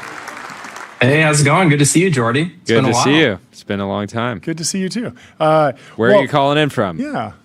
I'm in our office in Jackson Square. Cool. We just moved in here about 8 months ago, and we're right next to Thrive and Obvious and IVP. It's like a VC community now. We can almost live in, and we could live here even. There's apartments upstairs, So That's amazing. Since it's the first time on the show, I'd love to get some of your backstory, some of your journey to venture, just a little bit of like how you wound up in this particular seat in Jackson Square. Yeah. I mean, I grew up in Silicon Valley. My father came here in the 70s. He worked in tech as well. What was he doing in the 70s? Like, what was tech like in the 70s? Semiconductors. There we go. The true Silicon Valley. Yeah. True Silicon Valley, where we actually had to make stuff. Yeah, we actually made stuff. Valley. He was industrializing. Now we're reindustrializing. But so he was working in semis. Okay. Yeah, and then he sort of fast-tracked and like coached me through everything on what startups were, venture financings, all those kinds of things. He was actually fortunate because in business school, his closest friends were Vinod Khosla and Bob Cagle. Wow. Probably everybody knows Vinod, but Bob was one of the founders of Benchmark. And so he had been steeped in, all these different kinds of communities that were very, very venture focused and startup focused. And the industry's evolved a lot. Yeah. Then I was fortunate because I actually got an introduction to Sean Parker when I was 17 through my cousin Hadi Partovi, who I think you've had his brother on the show. Yeah, and he introduced me and I visited the Facebook office and met Mark, and Mark was like, "Oh, you should come work here." I think they were struggling to hire people at the time because I wasn't exactly the best engineer, but it was a fun time. No, we built a lot of stuff. We launched newsfeed, photos, etc. And then I left to really go to quickly. college. Is the story is the potentially apocryphal story of like everything was a single file and you would yell, "Hey, I'm changing the code"? Do you think that story is real at all? Oh, I mean, like when we wanted to push to the web tier, we would just rsync the latest folder on Dustin's laptop. Wow. It was like that was the push process, and then we introduced Subversion. Actually, there was a guy that I worked with, Aaron Sig, who was brilliant. Who we put together like Subversion, checked in files in and out. We created templating. I worked on that project too. But when we got there was like tons of SQL interspersed with HTML. It was hilarious. But that is what startups are about. It's super messy. Yeah. And that's what I learned there. Although I also learned that only 1 in a billion are as anomalistic as Facebook. Not every startup can go that way. But also hilariously, did that warp your kind of like where I don't know the Yeah, full did you story. come out Where and you did were go like, next? everything I touches turns into gold, and then it's like, okay, normal VC world, like there's going to be failures. I don't know. I feel even like great I teams. feel like I'll talk with founders sometime, and it's their first company, and Yeah. it's going so well. Yeah. And they don't even know that like how anomalous it is. Yeah. And sometimes I'll just be like, you have something really, really special here, and stay locked in, because the odds of this happening, another time in this way are very low. Oh, totally. I mean, I ended up starting an enterprise software company, which was much more difficult. I remember meeting Aaron Levy when he was starting Box. He was in a bunk bed with Dylan in a house in Berkeley, and they asked me if I'd invest, and I thought they were crazy, and I didn't, and that was a huge mistake. So, but then there are positive stories. Like I met most of the founders of Palantir and invested personally early in Palantir, and that ended up being an incredible company. Or, when Luke Nosek was talking about SpaceX like almost a decade ago, and I was like, you're crazy. We're going to launch rockets to the moon. Like, we're not going to do that. And ultimately, you really just have to surround yourself with really smart people. Fortunately, I've always been surrounded by people much smarter than myself. And so I think that's why I'm in this chair. Ended up being a founder, invested in a lot of great companies, like first investor in Case Text, which got bought by LexisNexis. One of the first investors in Legora, which is now on a tear.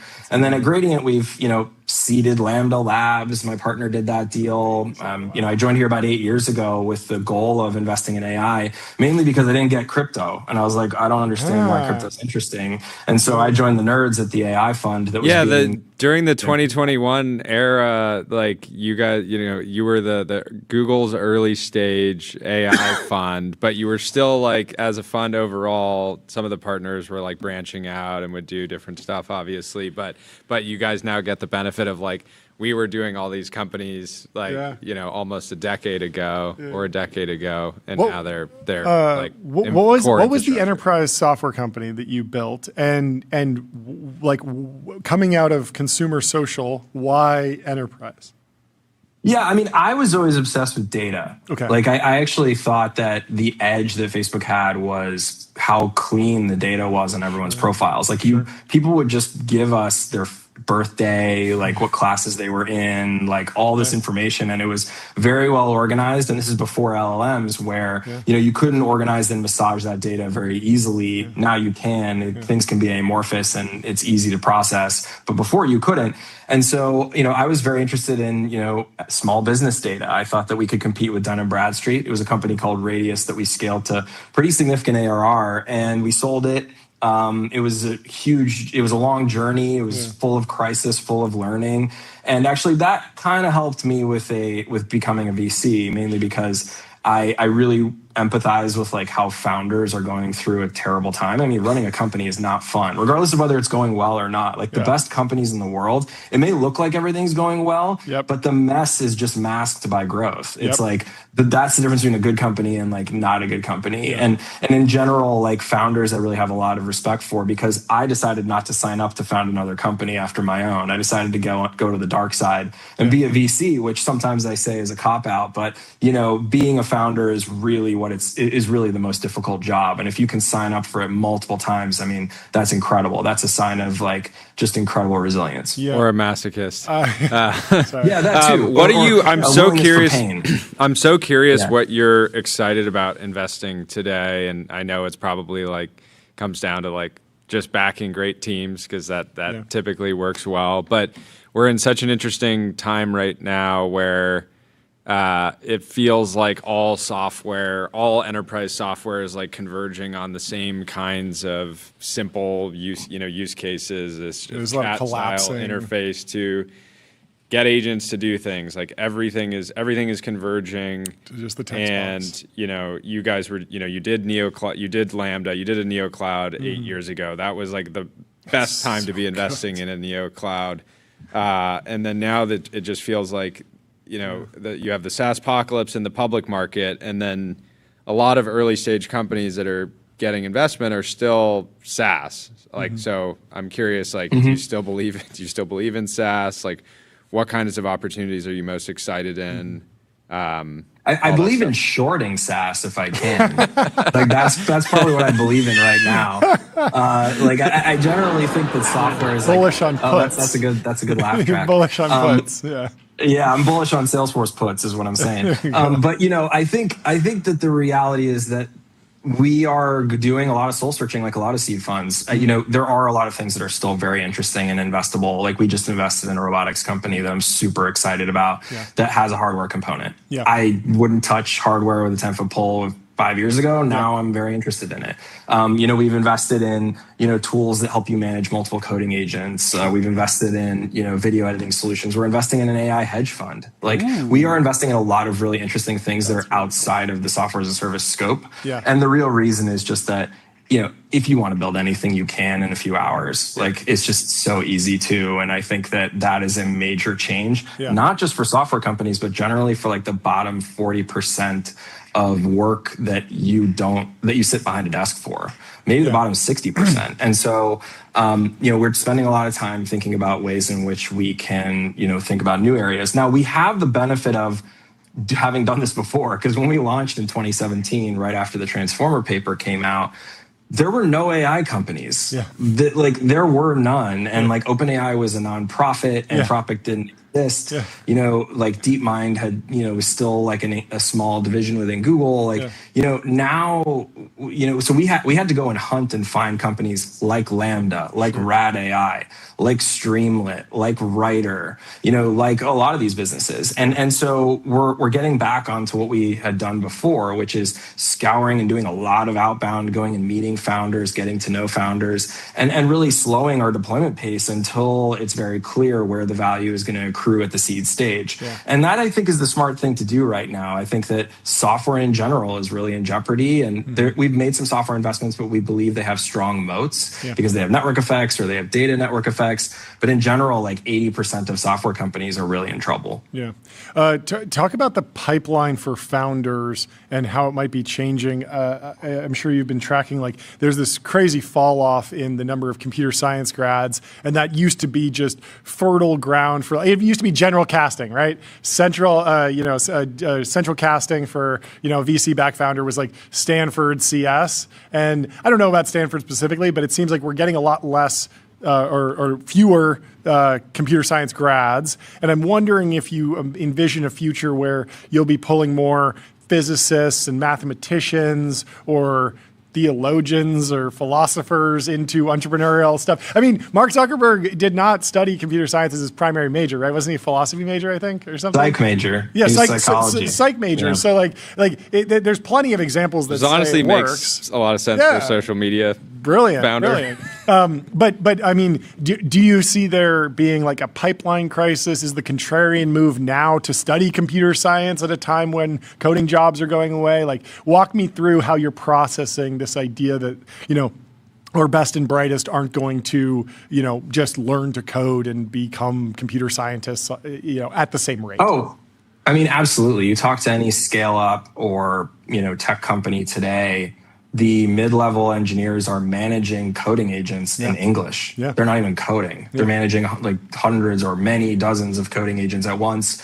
I think at the senior level, the engineers are probably okay because we do need more code reviews and evaluations because a lot of these coding agents are spitting out bad code at volume, and that'll get improved over time. But I think it is a challenge.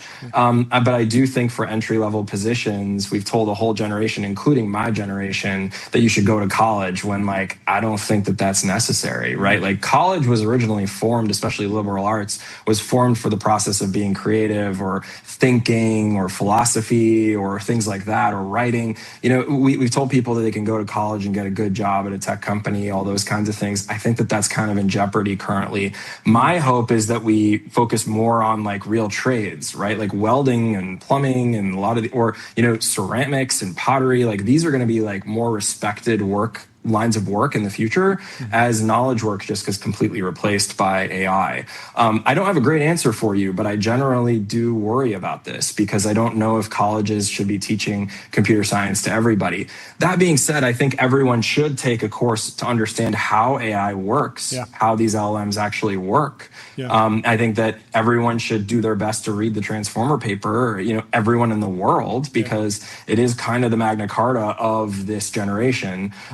But I do worry about this. I worry about workforce displacement and how that transition works, and if our government is even capable of helping people transition from one phase to another, or one era to another. Yeah, I'm just wondering, like, is the next great pottery entrepreneur going to go through pottery trade school, or be a business major and be able to marshal $1 billion of capital to build the pottery empire of the future? Do you go deals guy route and then tack on the trade, or do you pull from the trade school? Maybe it's a moot point because you'll know it when you see it and you meet the person, but it's a fascinating world to imagine, because for the longest time it was oh, you want to do something in pottery? Well, it's going to be a SaaS company and you're going to have to know computer science. And now it's a little bit different, right? I'm somewhat right here. Do you think? I think actually. Oh, go ahead, Jordy. No, I was going to take the conversation another way. So finish. I was just going to say that, imagine being someone that's incredibly good at some form of ceramics. Yeah. You would create your product, and then AI would market it, take photos of it, would design it, buy ads for it, do the back office, and do the finance for it. That's actually the future that I think we're going to end up in. Now, ceramics is kind of a weird example, but you know what I mean? Like a car mechanic, like an antique car mechanic, or a welder. Those are examples of how AI would help those people. So I think we'll have many, many more entrepreneurs that are not building unicorns. They're going to be building smaller lifestyle businesses. Yeah, I completely agree. It feels a lot like what happened when everyone got an iPhone and a YouTube account. There were a lot more creators. There's this Shopify, same thing. You're democratizing these long tail businesses that previously it would be oh, you want to during the dot-com boom there was oh, you want to sell t-shirts online, here's a $10 million check so you can buy some servers and rack them and just have a website. Yeah, well, remember Teespring? Teespring was sort of Teespring was sort of a meta platform a little bit, but yeah, I mean, it's a good example of a lot of expensive infrastructure for doing something pretty basic. Sorry, Jordy, what's that? I was curious. Do you think you'll write more checks this year than last year, or vice versa? I think have you gotten to or have you reached a point of frustration around valuations? You've been through cycles enough to kind of know when things are getting probably overheated. Yeah, I mean, we don't feel as though valuations are out of control at the pre-seed and seed stage. Where they are out of control are probably in the later stage. Series A's, Series B's, even really late stage are trading at incredible multiples. I mean, I think that we did this robotics company at sub 50. We've done, this other multi-coding agent company at sub 50 as well. We're pretty focused on keeping valuations below 50. And I think that capital constrained companies are the ones that end up being very successful because they sort of figure out how to build better products and become more efficient. It's when you overfund companies like some of these new neo labs that are raising billions of dollars, people start making bad decisions when they're overfunded. And so I think that where we play, which is not funding the next contender to Anthropic or OpenAI, the valuations are pretty favorable. Yeah. Jordy, anything else? Thoughts on solo GPs today? Is it overrated to be a solo GP? Yeah. And should there be a trade school for becoming a GP? Should we take millions of plumbers and teach them how to write checks? Millions of venture capitalists. Everyone who's doing pottery, billions. We keep coming back to the pottery example. If you are a top-level ceramicist, which is the actual term, it is incredibly lucrative, incredibly prestigious. It is. I didn't know you had this pottery. Oh yeah, ceramicists are real. It is an art form, and it is incredibly high skill ceiling. Similar, but not to as high of a skill ceiling as venture capital. Yeah, not as high as an art form. Yes, it is an art form. But yes, thoughts on solo GPs?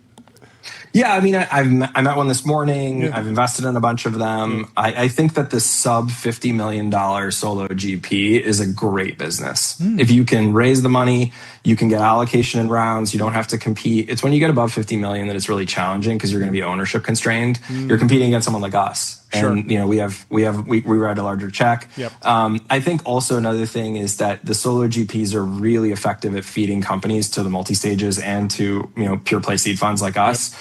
And so I think it's actually a fantastic place to be. Yeah. But it's just going to be really rare for the solo GPs to break out fund size beyond that. So you have to be comfortable with being, a fund of one with no help, and you have to be, because your fee structure is not going to be able to support much more than that. And so, but I am bullish on it, and especially with these AI tools, you can really diligence companies without needing more people. You can run your back office entirely without needing other people.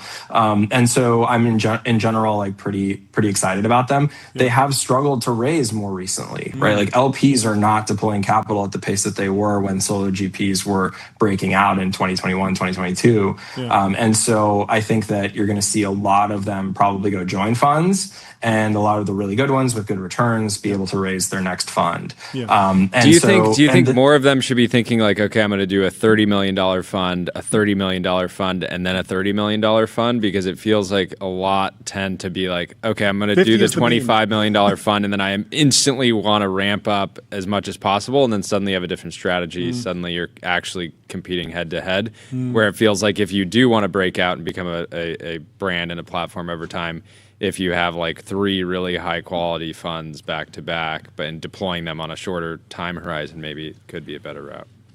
Yes, faster deployment cycles, smaller fund, because they're just sort of liquidity constraints across LPs. But a lot of the fund of funds I've noticed are now focused on sub $75 million funds. And so there is a market for that, And so I would generally focus on keeping your fund size consistently small at 30 million, maybe deploy over a shorter time horizon. And then you can also get LPs to, pre-commit to multiple funds, which is something I've seen people do, is that, hey, I'm going to do this every 18 months. Do you want to commit, some amount every 18 months? And that actually ends up being a better story for people than raising one bigger fund.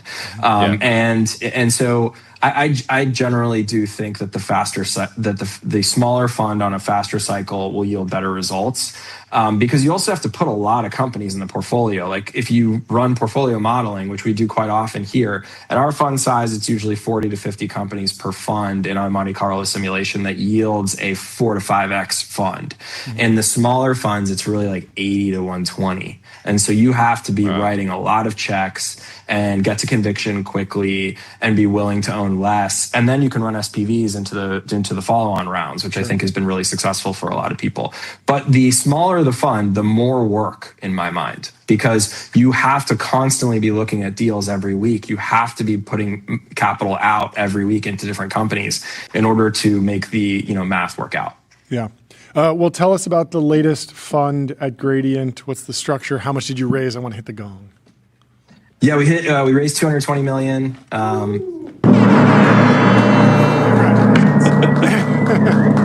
I think we already talked about deployment and how it's also possible we already hit the gong for you. No. Well, just whenever it got announced. But great to see you. Thanks for coming on. Appreciate all the insights, and let's get your new robotics bet on the show as soon as they're ready. We'll absolutely. That'd be amazing. Yeah. Have a great rest of your week. Have a great rest of your day, and we will talk to you soon. Great to see you. Goodbye. Thank you so much. Great to see you all. Later. Bye. Anything else going on in the timeline? There's a bunch of stuff. Tons of images. Where else do we want to go today? What Anything other top of news? mind? Oh, I wanted to get your take on this. Imagine if Codex existed in 2005. And it's this very retro. People are doing. Imagine if Codex existed in 2012, and it's the Apple design cues from the early Mac OS 10, and then the Windows XP aesthetic. Do you think the Windows XP aesthetic is overdue for a comeback? This is in the middle of the GPT image 2 feed right there. This aesthetic. It's got to come back. This in a Mountain Dew. That's all I need, baby. It would fix you. This would fix me. I have somewhat fond memories of XP. John, this is XP. Imagine playing Halo while you just look over and this is just running there. I don't know. You're just drinking a Mountain Dew.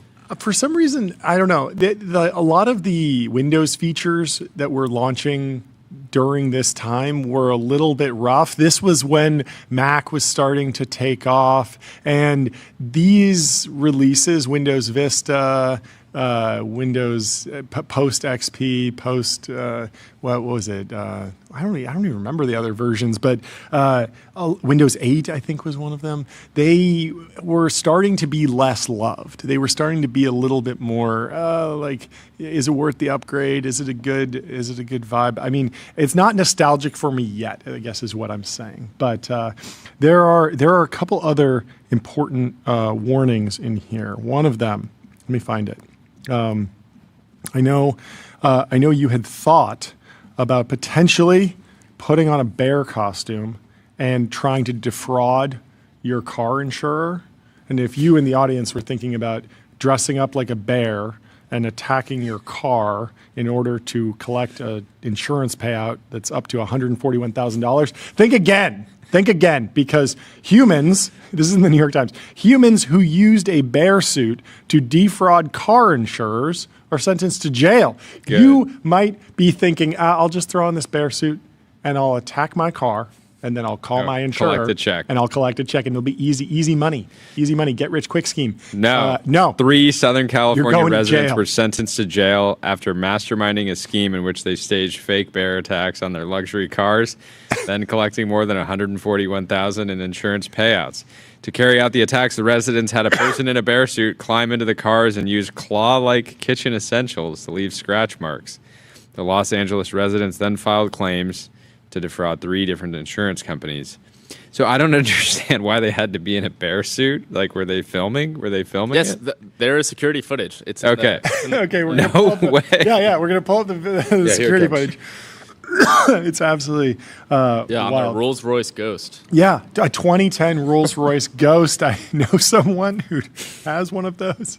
I don't think he's responsible for this, but they are dressing up like a bear to get into the car and rip everything and destroy it so that you can file an insurance claim. Hey, I'm just a bear. I'm going to just get in this car. The schemes are really out of control these days. That is a wild, wild one. The California Department of Insurance began its investigation called Operation Bear Claw after an insurance company flagged a suspicious claim about a bear rifling through a 2010 Rolls-Royce Ghost in Lake Arrowhead, California, where there are, in fact, bears. So it's not that unreasonable. The defendants claimed that the bear had damaged the interior of their Rolls-Royce with photos they submitted to the insurance company showing scratched seats and doors. Video footage submitted with the claim and released by the department shows what appears to be a bear crawling around in the backseat of the Rolls-Royce and swatting at the dashboard. Investigators later discovered fraudulent claims submitted to 2 other insurance companies that claimed a bear had damaged the same interior of 2 Mercedes-Benzes. Just scratching everything. That is like the most perfect scratch line. Like, it's so suspicious. Like, it's so clearly, like, I feel like a bear's claws would be way more organic and like also hopefully doing more damage. That looks like the weakest bear ever. Yeah, because it's not a bear, it's a human. After its investigation, the department concluded that the culprit was not, in fact, a particularly nimble bear. The defendants were arrested in November of 2020. So my first thought is not super believable that the bear walks up to the Rolls-Royce Ghost, opens the door, and just goes around. But a few weekends ago, I was hanging out at a former guest of the show's house. He has goats. Friend drives up in his car, parks, and leaves the door open. A few minutes later, what's in the car? A bear. A goat. A goat. A goat. Goat went in the car. Went and got into the car and was just like, and this was a Land Rover Defender. Okay. So it was like quite a jump up. Yeah, goat jumps up and is just hanging around, like actually just. Was there damage to the Land Rover Defender? I don't think that if there was, he didn't bring it up. But there may be some hoof marks. Some hoof scratches. And this is all complicated. This just seems like such a wild scheme. Oh, here's a real bear going in a car. From Tyler. Okay. It really can open the door. I feel like they had to have seen this video and thought, finally. I feel like most cars will automatically lock the doors. You know, this wouldn't happen with those. Everyone loves to hate on the flat door handles that all the electric cars have. But Bear's going to struggle to open a Tesla door for sure. This is the bear still in there, or is he's Wow. There is a history of bear visitation. What do they in know? Pasadena. What do they where know? There was a woman who was on the local news and said that a bear came and swam in her pool, and she seemed like oddly happy about it or like excited, like she sort of liked having the bear come and visit, and it felt like she wasn't exactly like building the strongest fence, and maybe was sort of excited about the idea of a bear coming for a dip in the swimming pool. But people do odd things with animals. People dress up as bears. Scientists also apparently have been giving salmon cocaine. I have no idea why, but the New York Times has a post. These salmon got high on cocaine. That wasn't the craziest part. Scientists in Sweden made an unexpected discovery. I think Tyler read this piece and can spoil the ending because... What are they doing over there, what Tyler? Is the unexpected I think they tested like what happens when you give the fish cocaine. Okay. And I think the answer was that they swim much faster and they can swim for longer. Okay. So. And that was unexpected? That feels like imagine being the scientists that like didn't get a grant for their research. Yeah, you know, and they were working on something. Like, I'm really close to breaking Alzheimer's. And they're reading this article and they're like, wait, like I was gonna do Alzheimer's research, and then these scientists just wanted to give hard drugs to fish. Nearly twice as fast. Nearly twice as fast. I guess that's somewhat interesting, but this does feel like something that could be one-shotted by an interesting LLM. discovery. If you There's just no way you could have. You had to prove it. You had to prove it. You had to prove it. I mean, I guess it's relevant in the field of environmental toxicology, as much as we're joking around. This is a good quote. While it's unclear if swimming faster and further while under the influences harm these fish, experts say it's probably not great. But yeah, I mean, I guess if you're an environmental toxicologist, it is useful to have various data points on what happens with contaminants in the environment to the fish populations specifically. And so I am willing to believe that there is good that will come out of this, other than just a viral post. He wasn't trying to bring a Halloween hoax to life. He wanted to see how salmon in the wild reacted to pollution from the illegal drug, and there might in fact be pollution if if importation goes poorly and narcotics are delivered to the water supply. That would certainly not be good. In recent years, there has been an alarming rise in the number of waterways polluted with the drug cocaine, prompting scientists to wonder how fish might be handling their highs. As it turns out, fish indeed get wired. In a study published Monday in the journal Current Biology, Dr. Brand and his colleagues showed that coked up salmon, this is in the New York Times, coked up salmon swim. Isn't there some account that just says like first time it's ever been printed in the New York Times, and they just screenshot like words and phrases that feel funny in that particular, when they're shown in the Gray Lady in print. It makes them swim faster, travel farther than their sober counterparts. The study prompts additional questions about the effects that human drug habits may be having on salmon and other freshwater fish. Well, we certainly want clean waterways. Speaking of things under the sea, Red Lobster brings back endless shrimp for a limited time starting April 20th. Endless shrimp. Luke Metro says this is an EA cause area. Hostile takeover of Red Lobster. Make it vegan. Make it vegan. Make it vegan. No, they got to make a play to make it come back, and this seems like something that customers were clamoring for. So I don't. Have you ever been to a Red Lobster? Nope. I don't think I've ever been to a Red Lobster. I've done the Outback Steakhouse. There are things in life that I don't think I will ever do. No. And Red Lobster, I believe, is one of them. Ben, have you been to Red Lobster? I've been there. Yeah. What's your? They're big in Minnesota. 1 to 10. 1 to 10. It's fine. I think they're all gone now. 1 to 10. What are you rating it? Like a 5. Like a 5. I think before it was no 5s. Mediocre. No 5s. You got to pick a side. Mediocre. 4. 4. Okay. Subpar. It's sub 5, in fact. Anyway, thank you for watching. Anything else, Jordy, you want to run through? No, it has been an honor and privilege to... Well, this is kind of cool. ESPN launching a sports-only trivia show called ESPN Jeopardy. I like this. I thought this was a really, really good idea. I can't believe it took them 50 years to come up with this concept. But apparently Joe Buck is closing on a deal to host the show. ESPN Jeopardy is expected to air on Hulu, Disney Plus, and may make a run on linear TV on ABC or ESPN streaming platforms. This seems like, so obvious in hindsight. I think it'll be very, very effective. A lot of sports fans love trivia, and now you can watch it. We love you. Goodbye. See you tomorrow.